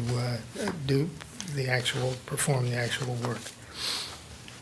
We also, to maximize our capacity, partner with more than 14 of the other not-for-profits in the area. Those include Loaves Fishes, who we deliver food boxes for. We deliver meals for a couple of the churches. We work with Eastern Area Agency, providing space for tax assistance and for Medicare advice and assistance in getting the insurance, not in doing anything with health. We directly support 505 registered clients who reside in Ellsworth. For those 505 people, we make 5,000 trips in the last year. And 4,000 of those were delivering clients to retail establishments within Ellsworth. We drive approximately 50,000 miles a year, and that mileage is driven with the volunteers' car and gas in almost all cases. We have. Okay. That's Questions? the 3 minutes, yeah, thank you. Questions? As Maine is an aging state, and as you started talking about the increased need and numbers who use your services, is there an internal sort of projection over the next 3, 5, 10 years that we'll need this much more funding to cover an increased number of people using your services? Is there a plan for that, or? There's not so much a plan for it as there is, you can identify what the need might be. Every trip costs, the total cost of doing a trip is about $20. So you just, multiply it out. And, the part we're asking for from Ellsworth is only about, is less than 6% of the money that we spend to provide the support to the seniors in Ellsworth. It's less than 3% of the overall budget supporting all of Hancock County. And so all those proportions, I think, will remain. Could you state for the record the amount you're requesting from Mr. and Mrs. Ellsworth? Right, sorry, we're asking for $10,000, which is the same as last year. No, that's the manager's recommendation. Ken? And one further question, are you paying the Y to be at the Moore School? Yes, What do you pay them 22,000 and change a year. a year to be there? Right. Yep, no, it's per the original contracted agreement and the sublease clause in the original contract. So, And we're anxious to discuss that, the renewal as well. so the agreement, if I remember correctly, 10 years ago, was, that was participation in the electricity and those in maintenance, the cleaner, for the, because they have their own very specific area, and they share in the coffee house. So that is for that, but any rentals that they get from the space that they lease, they are supposed to get the money for it. I haven't been there in 10 years, so I don't know if that's going to. But I will also tell you that the $10,000 was something that was promised as of 10 years ago, to help them keep maintaining their portion of that building, so that they can continue to provide services to the seniors, and not just the rides and all of that, Right. but the classes, because we had set up those rooms for all for the bridge, and for sewing, and for arts, and for physical fitness and things like Right. that, so. So you're requesting 10, like you have in the past, Right. but it costs you 22,000 to be there? Right. Thank you. Anything else? Thank you. I should note also on that, yeah, the YMCA pays for all the electricity, a significant amount of maintenance costs, cleaning the building, staffing the building, and those rates have not changed per the contractual agreement in quite some time. And those are spaces that the Y does not use. Those are specifically for the senior center, so that's their cost sharing. It's Yeah, not to- really, they're not paying rent to the Y, they're cost sharing the building. Yeah, and to your point, John, too, as Amy pointed out with the school piece, there also is potential further partnership with the Y on childcare and the expansion of the pre-K aspect too. So it's, not just the rec piece that they're adding, not just the management of that building, which would be a significant cost in staff time and other pieces if the city were to have to manage that relationship in those pieces. So it's a significant investment that the Y, the city has made in that piece, and something we'll talk further about when we talk about the contract renegotiation later, probably in May. And that does include, because that cost sharing was set by the city, Yes. so that's part of that, right? And there's a sublease too, yep. And yeah, those rates haven't changed in a significant amount of time, so. Yeah, that was the that was a cost share that was set by us, not by the Y. Right. So they're not paying rent to the Y. Michelle, I have a question for you. Listening to the description of what they do, why were you thinking they don't fall under social services? Because they provide, it's not a social, they provide a place for people to congregate in that, and they provide certain programming above and beyond what a social service would do. So it's like, like I could go up there and use the space and have classes and sewing classes and things like that. So that's why they're not a social service, and they're a service that was requested by the city to provide to the senior citizens specifically. And this was an area that I think could also use maybe a recategorization of outside groups, nonprofits, and social services as like an umbrella for all of these, and maybe in future years, full consideration by the subcommittee on all of those pieces, so I think that And could our be. policy for social services is life, what is it, Tammy? Life? Safety. Safety, I food. don't have it up. Something else, I can't remember what it is. And if it doesn't really matter where it's categorized, so long as they're considered, it's not a big deal. But I see food and providing transportation and keeping them in their homes. And the social aspects are health-related, getting So people. that's a portion of it. I Yeah. think that might have been why it was split, because the $10,000, that was something that the city had promised when we asked them to go in and provide those services to the, Yeah. and asked them when we built the the Moore School when we renovated it. So we asked them to do that. So that part is overseeing programming, the building up there. And then there is a social services aspect to it. But for the most part, it was, having the bone, what do you call that? The bone, bone, yeah, it's bone breaker, not bone breakers, that's wrong. Builders? Builders, thank you, Bone Builders program. Yeah, having places for the Eastern Area on Agency, like he said, having a place for the seniors to be able to go for the tax. So it's providing those types of services above social services to senior citizens, to have that place to go. They did used to do 2 applications. They did the 10,000, that was the request for the city, and then they also used to do like a $2,000 for their social services. For the social That's why they services. were in 2 different locations. Yeah, and one's listed as operational cost, and then there was Yes. one under social services. Yeah. So we thought, Right. why have it in 2 places and put it in one? But we can do whatever. And that's why I wanted it moved, because it's not, there's a social service aspect to it, and it did used to be split, I forgot about that, Tim. And then, but the 10,000 was what was promised to them. 10 Can years we ago. just look and make sure we haven't, in that transfer back, haven't lost like a smaller request from social services from them at $2,000 if it got lost somewhere along the way, just to make sure they're. As in like lost, as in they did 2 applications? Yeah, or, yeah. I don't think they've had it. They didn't submit 2 applications. We have 1 application for $10,000. I think that was probably from the previous, maybe some communication that they were doing from the previous director. So Yeah.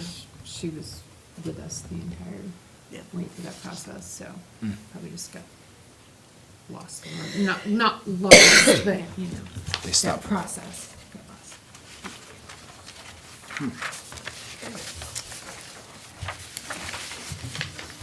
And if you're looking at TIF money, that's something that could be funded through the senior housing TIF, just in case. Not Yeah, the there might be- economic development well, one. there might be some increased, yeah, we could talk Not about the that. economic development TIF, the The senior housing Oriole, TIFs. the Oriole, Which is what pays for a portion of the debt service for the Moore School is paid for out of one of those TIFs. It's a Leonard Lake one. oh, the Leonard Lake one, sorry. Yes. Yeah. Yeah, sure. Yes. We're gonna take a couple minute break. Because we're turning a page. 3, 4, 5, 6, 7, 8, 10, 11, we got 12 more.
Next is Loaves and Fishes.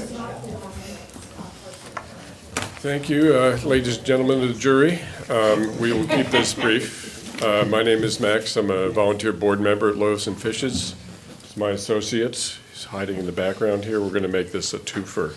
This is Denny Eiley, also a board member at Loaves and Fishes. As you can see, we are respectfully requesting $6,000. It's up $250 from last year. The city has supported Loaves and Fishes for a long time. But I'll just leave you with a few other numbers. We currently have 912 Ellsworth households who are using the pantry. That's up 44% over 2023. We have 2,039 individuals who use us for supplemental groceries. And encouragingly, 438 of our donors and volunteers are also resident in Ellsworth. So essentially, just under half of the 2,036 families that use the pantry are here in Ellsworth. And in 2024, we provided 479,000 pounds of food to Ellsworth residents. So it was a value of $104,000. So we're asking for, about 92 cents a visit, basically. Kenny, you want to step up and give some color commentary? I live in Trenton, but he's an Ellsworth taxpayer, so. Yes, I've been an Ellsworth property taxpayer for 42 years, so some of you actually know who I am, or my two daughters. But, yeah, we had over 18,000 visits last year. We moved, I should say, over 600 tons of food went through our pantry. There are many people in this area that need, food security. And one of the things, one of the things that you definitely need. You need a place to sleep, but you also need food. And I think we pride ourselves in, we only have 2 part-time employees.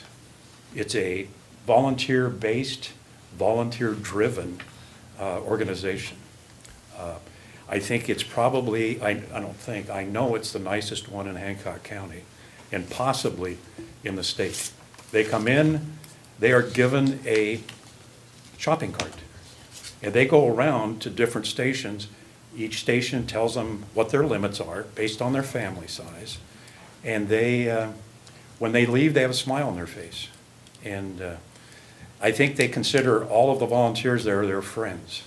And in these days, that's pretty good. But anyway, that's, I can't think of anything else, but I would like to invite all of you to come to, to the pantry. We're open Monday, Wednesday, Friday, 9:30 in the morning till 12:30. We are also open Wednesday afternoons from 4 to 6:30, so people that are actually working still have an opportunity to come in. We prefer you to come in while we're open, because otherwise it's just it's an empty building with groceries. Come in and see the interaction between, between our neighbors and, our volunteers. Appreciate your time. If you have any questions, we'll try and answer them truthfully. How's that? I don't know whether you guys also, we have a little fact sheet. I think I sent this in with the application, but can I pass this in for? Yes, sir. Could you just, off the cuff, $6,000 that the city provides your organization, what does that buy? Doesn't that buy a lot more than what? Maybe a week's worth of groceries. In other words, For the community. For us to, if we can, we budget approximately a little over $6,000 a week just for food. Now, we still have to pay utilities. We have to pay for building maintenance, upkeep, repairs. We just had to put in a potable water system so we could have drinkable water. We are not on the Ellsworth water line or septic system. We have our own well, we have our own septic system. I guess my question maybe wasn't clear. What does that buy in volumes of food? Well, that will provide.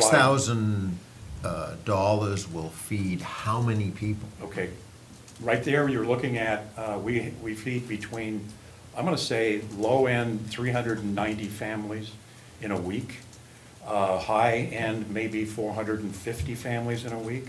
So you're getting a pretty good return on your, what you're giving to us. And we do have, of course, we have, grant writer who, we get some type of funds that are dedicated to particular things. We just put in a computer system. He can answer, Max can answer that. Yeah, a lot better. we have restricted funding, but the municipal ask really goes to food purchases, which is the biggest line item in our budget. We have, we're looking at $338,000 for 2025. So the city's $6,000 is buying much more than the city could do anything with $6,000. I think so. Okay, so I guess where I'm thinking is, the city gives you $6,000, you might be turning that into $12,000 somehow. In buying power, possibly. Right, Yeah. that's, thank you.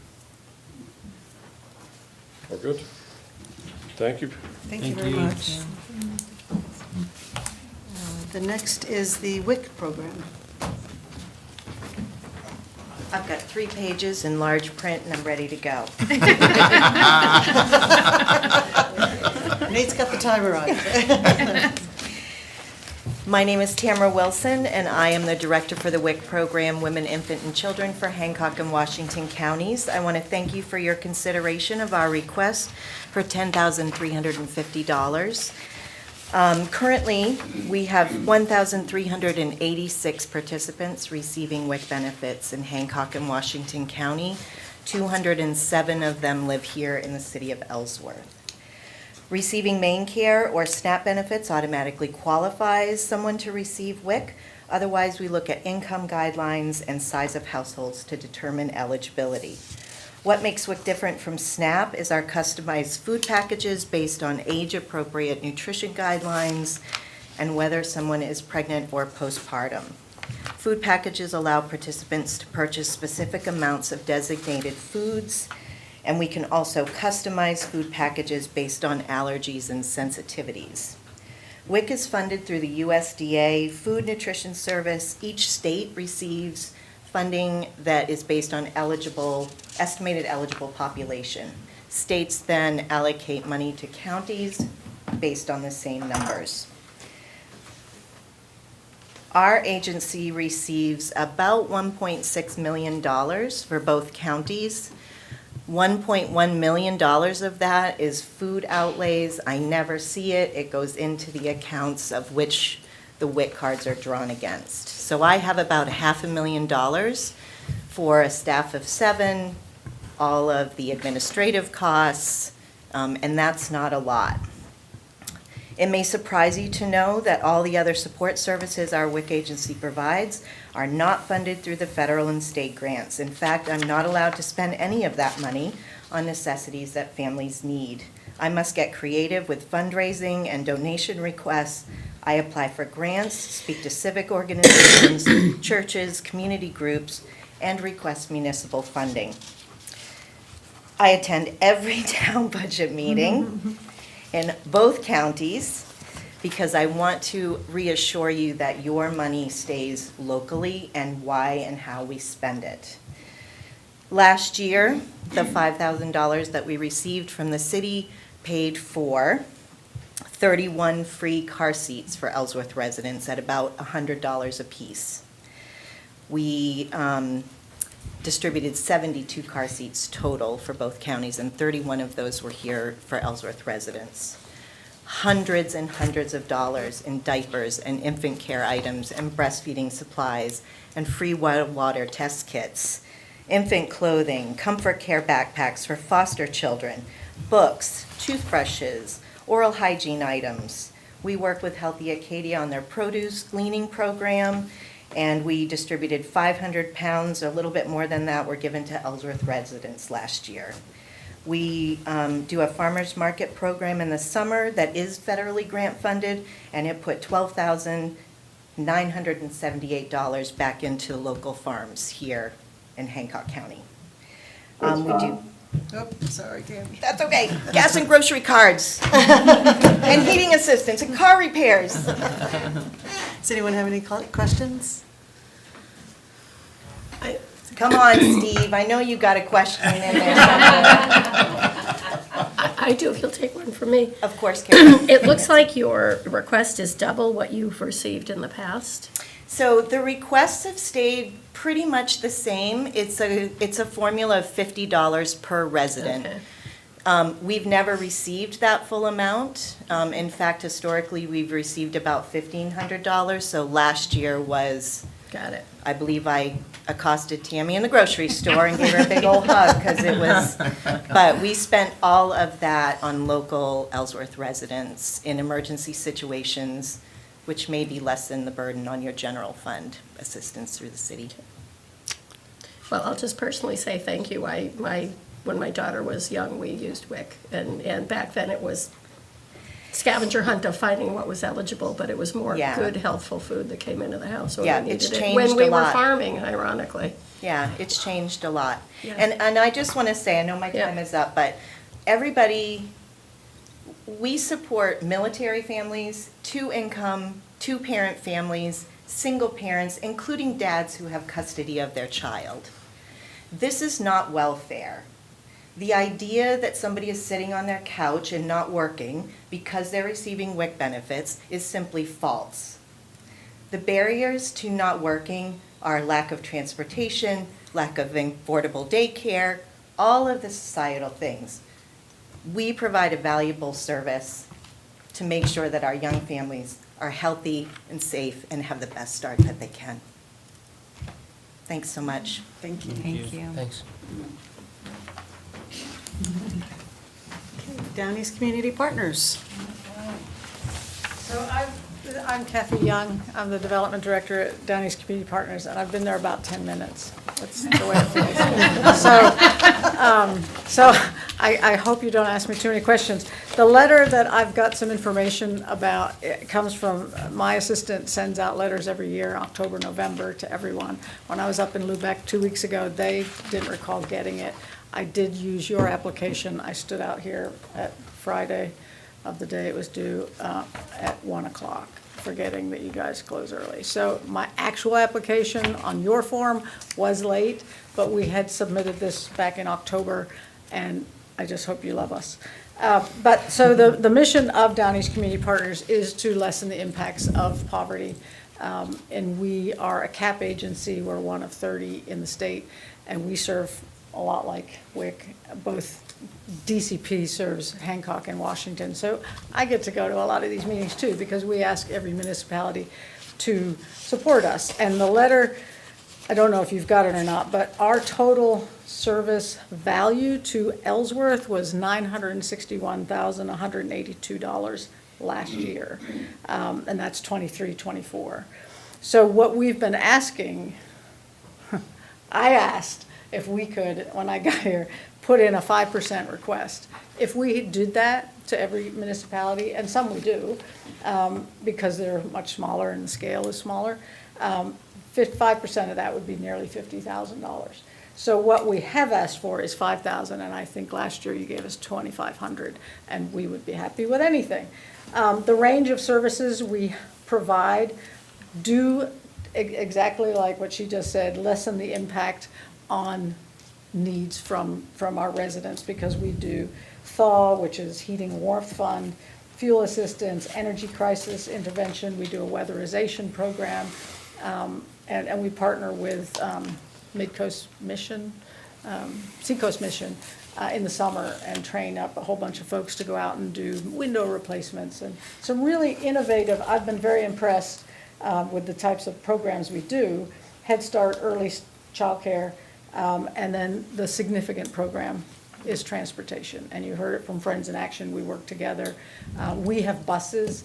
Where we are different is we actually pay drivers because we have accessible buses, so that people in wheelchairs can get to their appointments. And so that's a huge service for the whole county. We're driving all over the place.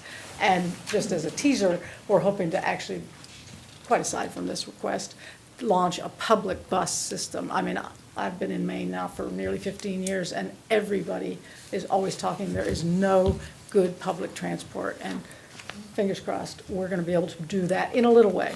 So the other parts to us locally is we have 19 Ellsworth residents working at DCP. We have 4 Ellsworth residents on the board, and 39 Ellsworth residents were direct volunteers, probably mostly driving, but also helping at like Friendship Cottage, which is not in Ellsworth, but serves Hancock Blue Hill area. And that's a vital, as we're losing rest home. Friendship Cottage is just bursting at the seams, and I would love to see us replicate that program, but, so. That's done. Any questions? There you go, perfect timing, that's good. Any questions? Thank you. Thank you. Hospice volunteer program? Hi, my name is Kathy Belargin, and I'm the Executive Director for Hospice Volunteers of Hancock County. We are a nonprofit volunteer organization, and we support patients that are on a medical palliative or medical hospice program. We work with other medical hospice programs, the medical palliative care programs. We have 81 volunteers that cover all of Hancock County. We provide companionship to patients and respite for caregivers who've been caring for people for a long time and need that support to be able to go out of the house. We have grief groups that we do after the loss, and we have individual support for those who are grieving. We have some special programs. We just started a Reiki program, trying to work on more complementary therapy and things that add value to our patients and families. We have started a vigil program just this year where we have volunteers that, we just trained 14 and we have more volunteers to be trained where they can sit at the bedside in the final days and hours of a patient's life, so that they aren't alone or that they can be with a fragile caregiver who's struggling. We just added a pet therapy program.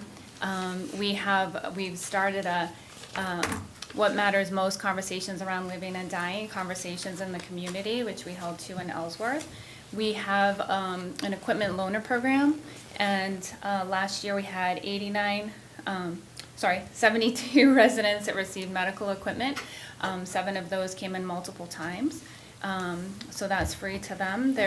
We serve 13 hospice and palliative care patients, 4 bereavement clients, and we have 6 Ellsworth residents who are volunteers. We're asking for 2,000, which is 200, I believe, over last year.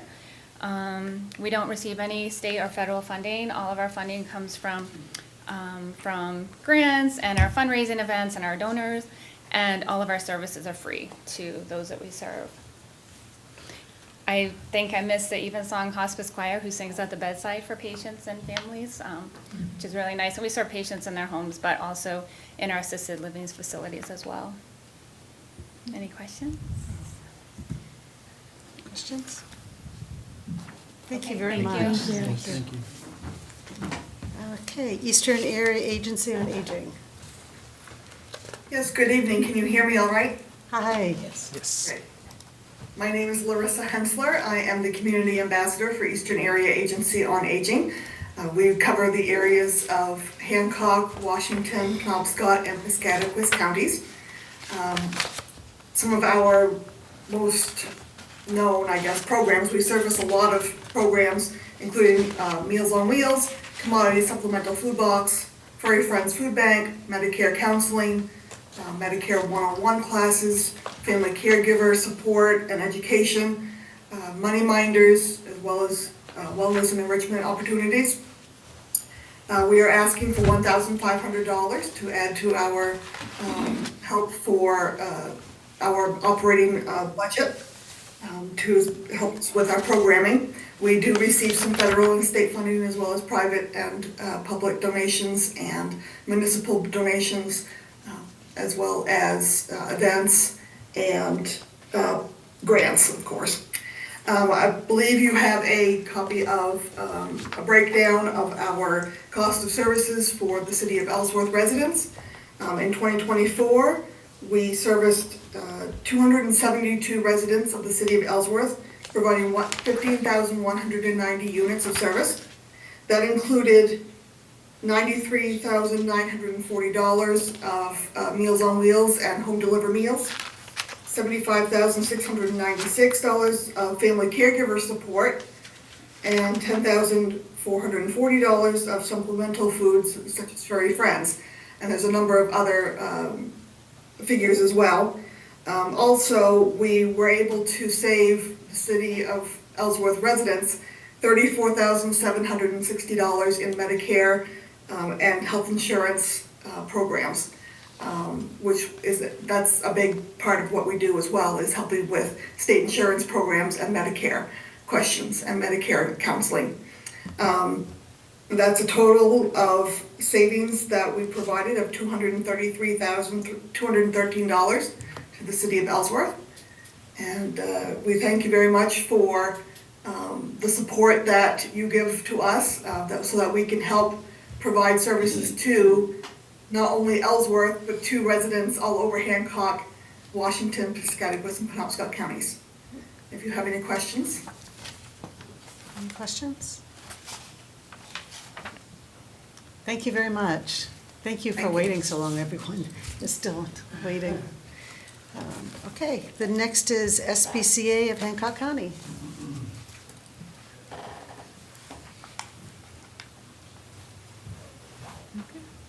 They're not here. Okay. Down East Wood Bank.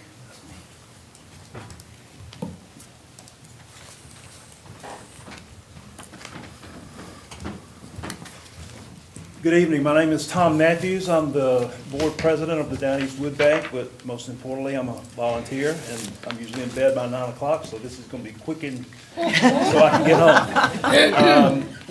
home. Our primary purpose is to keep people warm. You've heard that, you know, food and other things are a necessary evil for families to make it from day to day. Well, we feel like heat is one of those as well, and that's our driving force, is to give out firewood for those who, for whatever reason, they're experiencing some type of heating crisis and they can't stay warm in their homes.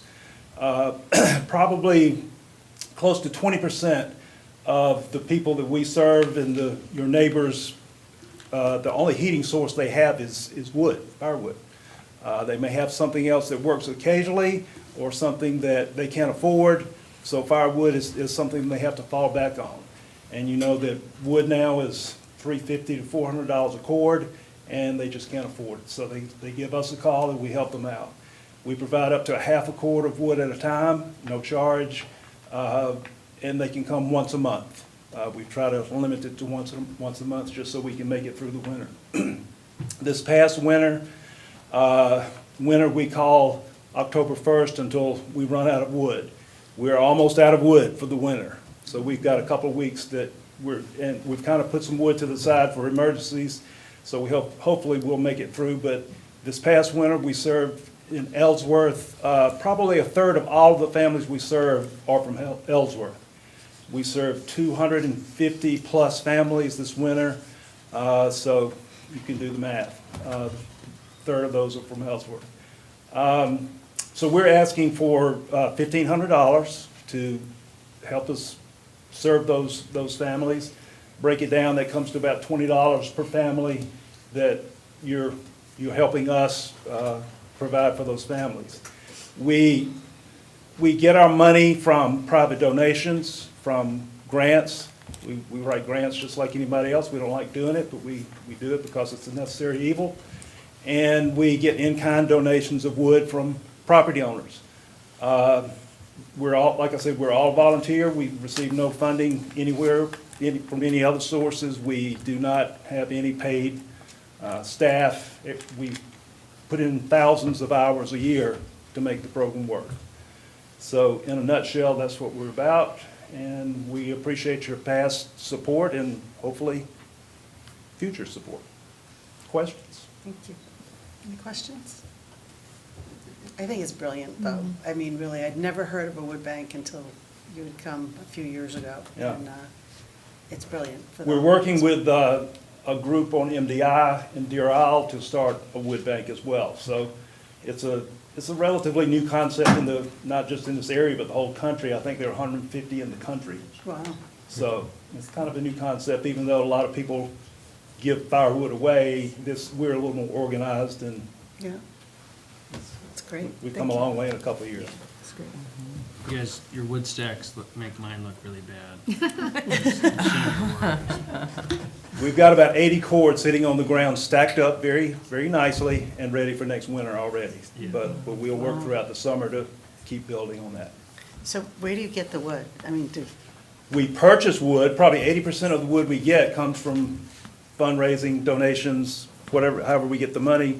We purchase from local loggers and buy tree length wood at probably $175 a cord is what we would pay for that wood. We do the processing, cutting, splitting, stacking, dissemination, and the rest of the wood, probably 20%, like I said, comes from homeowners who, they lose a tree in a storm and want us to come pick it up, and we go pick it up. I was down on LDI the other day cutting up a big oak tree that someone donated, so. And I'll add to that, Michelle, because I knew about them, I had a tree come down and then actually had some work done on our trees, and the arborist that I hired delivered to them. A lot of arborists, we Yeah. just give them a key to the gate, and So- they drop it off. It's been So- great. Yeah, so the arborist donates the delivery, I donate the wood, and then it's free Yeah. wood to go to that, so. oh, that's We Yeah. couldn't do without donations like that, that's great. We do accept only wood that's hardwood and not rotted and not diseased. Yeah. And no longer do we accept ash, as somebody said earlier tonight. The bug is close by and about to kill all the ash trees. Do you think that could possibly be something that the city of Ellsworth can contribute to when we take down trees? Yes, Yeah. I think you could. Yeah, do you think, Charlie? that So that's- ordered, as long as you approve a Parks and Rec director. Yeah, It's getting late, we're all. You really, you said that the first of this meeting and you I have think I've heard been that in park director panic. thing a lot.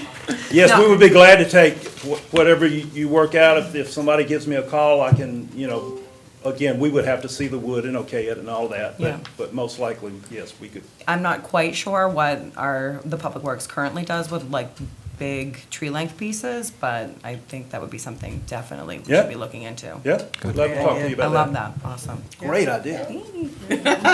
Thank you. Anything else? Other questions? Thank you very much. Thank you. Thank you. And Patrick, if you need some help, Teddy stacks wood, it's $5 an hour. You've seen him in jujitsu, so. I think if you volunteer grew with up them, you stacking can learn wood and every then year. bring those skills home. Okay, Northern Light Home Care. It's just a big pile for me, it looks pretty. Hello, I'm Sarah Joy, here tonight on behalf of the Northern Light Health Foundation and Home Care and Hospice Division. I am not a resident of Ellsworth, but I am an employee as Director of Philanthropy at Maine Coast Hospital and Blue Hill Hospitals, and have a long family history with the hospital here in Ellsworth. So glad to represent my colleagues tonight. We have in front of you a request for $750 to support and offset the costs that we do not receive in reimbursements for the care that we receive. You may be aware of reimbursement rates to healthcare organizations being based on a payer mix, whether it be an insurance company, private payer, or public payer, or those who receive charity care because they are not able to pay. I can tell you the city of Ellsworth has received services for 129 homes for home care visits, 14 hospice patients, and 10 palliative care patients in fiscal year '24. That care encompasses things like physical therapy, end-of-life services, as well as additional services beyond healthcare for things that are not covered, so blood pressure cuffs, other pieces of medical equipment, and also nutrition services. We are seeking this money again as an offset for the amount of unpaid costs that we are unable to acquire from our payer mix, and helps us offset that continually. Thank you. Anybody have any questions? Thank you very much. Okay, thank you so much. Thanks. Families First Community Center? Yes. Can you guys hear me? Oh, there he is. Yes, we can. Hi, how are you? Hi, good evening, ladies and gentlemen of the council. I am Mike Solaris, and I'm here representing Families First Community Center. We are a local transitional housing and We've been serving the Ellsworth community since 2023, and in 2023, we assisted 93 individuals in Ellsworth and 114 in Hancock.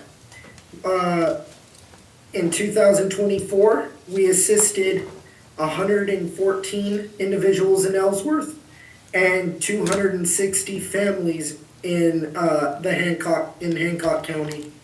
This year, it's projected that we help 500 families in Hancock, and 50% of those coming from the Ellsworth, from the city of Ellsworth. We assist them with home prevention, homelessness prevention funding, heating, employment sustainability, securing resources, childcare, by the usage of the community block grant. We also help all these families achieve sustainability.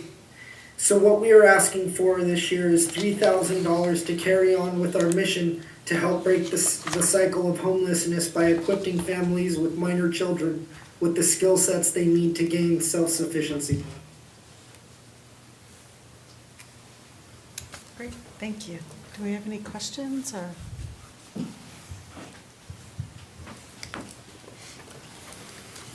I don't see any questions. Thank you very much. Yes, ma'am, thank you. Thank you. Next is Home Inc.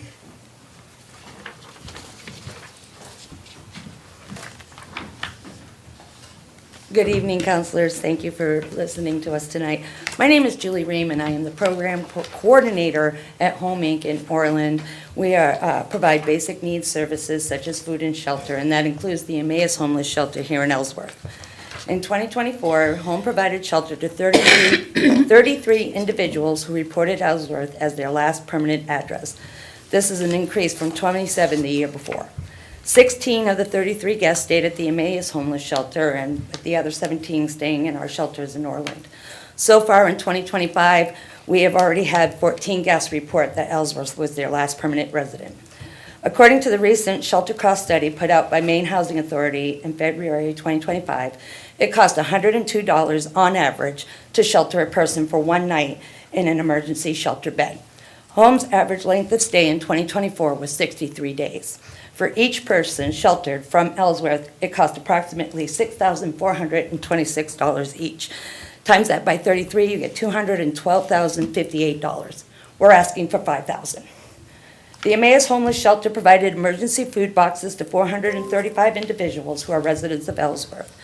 We prevented 4 families from experiencing homelessness and entering shelter by providing them with diversion funds, enabling them to stay in their own home. Ellsworth, sorry, it is way past my bedtime. Ellsworth residents also benefited from the shelter's free clothing room, helping approximately 148 households. The Emmaus Homeless Shelter also provides rescue food from local grocery stores and makes it available to the public, providing over 100 households with free produce. This rescue effort not only puts food into hungry bellies, it saved over 73,480 pounds of food from ending up in a landfill, and that number does not include the food line in Orland. Other programs that benefit Ellsworth residents are our Thanksgiving food box programs that provided a holiday meal to 77 families, and a Christmas box food program that provided a meal to 109 families.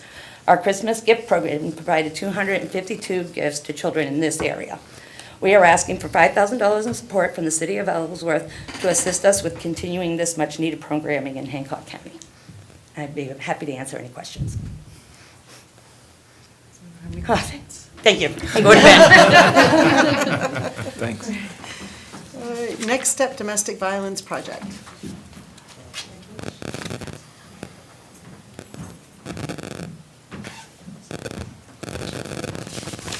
Hello, my name is Kelly Brown, the Executive Director with Next Step Domestic Violence Project.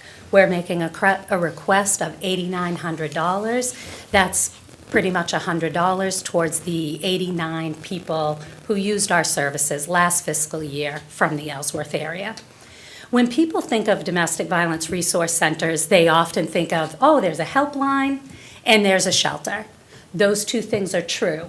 What a lot of people don't understand is that through that helpline, there are so many resources that people access. And so besides the safety planning that we offer through the helpline and the shelter, We also have we have 3 apartments that are in the Ellsworth area. We are currently applying for Maine State Housing Authorities to have 6 additional apartments so families can stay in this area where their community is, their employment is, and where their children go to school. What we also do is we work with local landlords. We are currently paying 17 landlords the vouchers so that families can stay where they already resided or move to a safer location and work with that landlord. Legal advocacy. Around 400 families every single year are using our civil legal representation. So these are attorneys who are going into the courts. What's important to note, too, is that the courts depend on us not only to represent those 400 families, but the judges are saying, excuse me, can you provide mediation in this situation where there are no attorneys present? And that's happening on a weekly basis all the time. They depend on us being there. In fact, they will often look for us and say, is Next Step here today? Can they step in? We are saving money by being there and helping the courts with that. Also, with criminal justice advocacy, we are working with law enforcement. I said we were a 24-hour helpline. We are going out in the middle of the night with law enforcement. We are going on follow-up calls. And not only with law enforcement, but we are going out with Child Protective Services. I myself was just out recently looking for a dirt driveway. I'm like, where is this road? Where is this road? I was finally able to recognize, I went, I bet this is her house, because I noticed the car had all 4 tires slashed. And I knew that she couldn't leave due to the abuse, and before he was arrested, he made sure that he slashed her tires so that she couldn't leave. We went in there, made sure the children had diapers, all the stuff that they needed, so that Child Protective Services didn't need to remove the children, knowing that they wouldn't have their needs met. The children were able to stay. We were then able to get the mom out before he was bailed out. Talking about bail, we work very closely with the Department of Corrections. In fact, every week, we are going in, meeting with dispatch, and we are looking through the log of people who are going to be released, and we are the ones who do victim notification so that we can safety plan with people before that person is ever let out of jail. Also, besides the individuals, which we work with around 1,000 people every single year, 89 is just Ellsworth, but besides the direct service, we're also providing education within the schools. And we provide education to the experts in this area. So for example, the district attorney's office in Hancock County, they just asked us to provide a non-fatal strangulation training that's coming up because the prosecutors are seeing that there's necessary training around that. So thank you very much. Thank you. Any questions? Is the, just bouncing off of what you shared about the county courthouse, are you, do you receive appropriations from the county at all? Yes, we go to the county commissioners. This is the first time we've ever gone to towns. We've been serving this area for over 30 years. We've never gone to the towns. We've gone to Hancock County Commissioners and Washington County Commissioners. From Hancock County, we receive around $10,000. From Washington County, it's $3,000. I just want to say, as someone that's actually had to use your services in a crisis situation. I'm sorry. You guys were great. The Ellsworth Police Department wasn't able to help me, and so you were my next step. Yeah. So, thank you. You do We good are work. that link for law enforcement and survivors all too often. Yeah, thank you. Thank you. And last but absolutely not least, Hancock County Homes Foundation. Here we go. Kelly and I are gonna race home, see who wins. She lives next door, street down from me. So my name is Kelly Tupper, and I'm the administrator for Hancock County Homes Foundation, most commonly probably familiar with Meadowview Apartments. Meadowview Apartments provides low-income housing for those 62 years of age and older, or disabled of any age. This year is the first time we're requesting funds. We are asking for $3,500, and we're going to use this funds to purchase new furniture for our dining room. First of all, I know that the incorrect application was loaded up into your book. So I did bring copies of the ones that it should be, but I was told by Nate that you should have the correct copy. So if you want the correct or not, or? Yeah, the correct copies will be uploaded during the final print. Oh, okay. Okay. So, our facility, we have a large dining room. These tables and chairs that we have been there since the 80s. They are heavy 8-foot metal tables. Our tenants use this dining room and chairs for potlucks and craft fairs, yard sales. We also have outside agencies that come in, such as the Meals on Wheels, Eastern Area Agency on Aging. The EAWA Ham Radio Group uses our facility. We have a church group on Sunday mornings.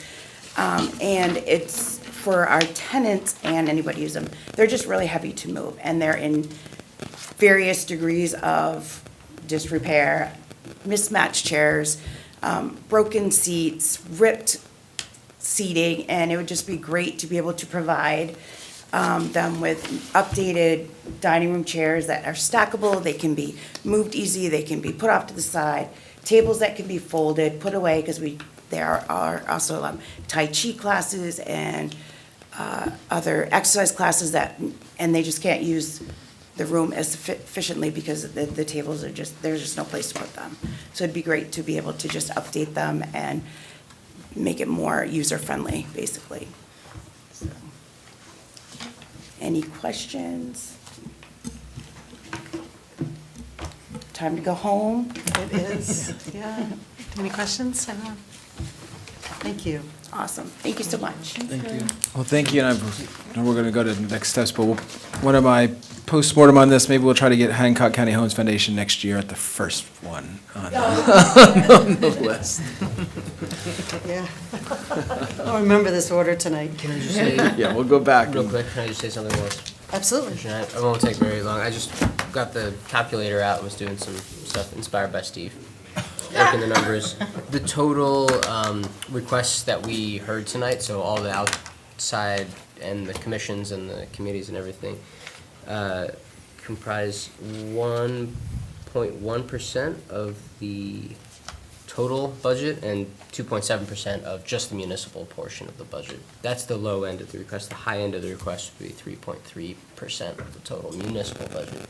And then after our break, we heard from just the social services, which account for just 0.5% of our municipal budget, or 0.2% of the total budget, including the school and everything. Just for reference, as we consider a couple of these requests, if we're passionate about maybe this particular organization could use a little bit of a boost.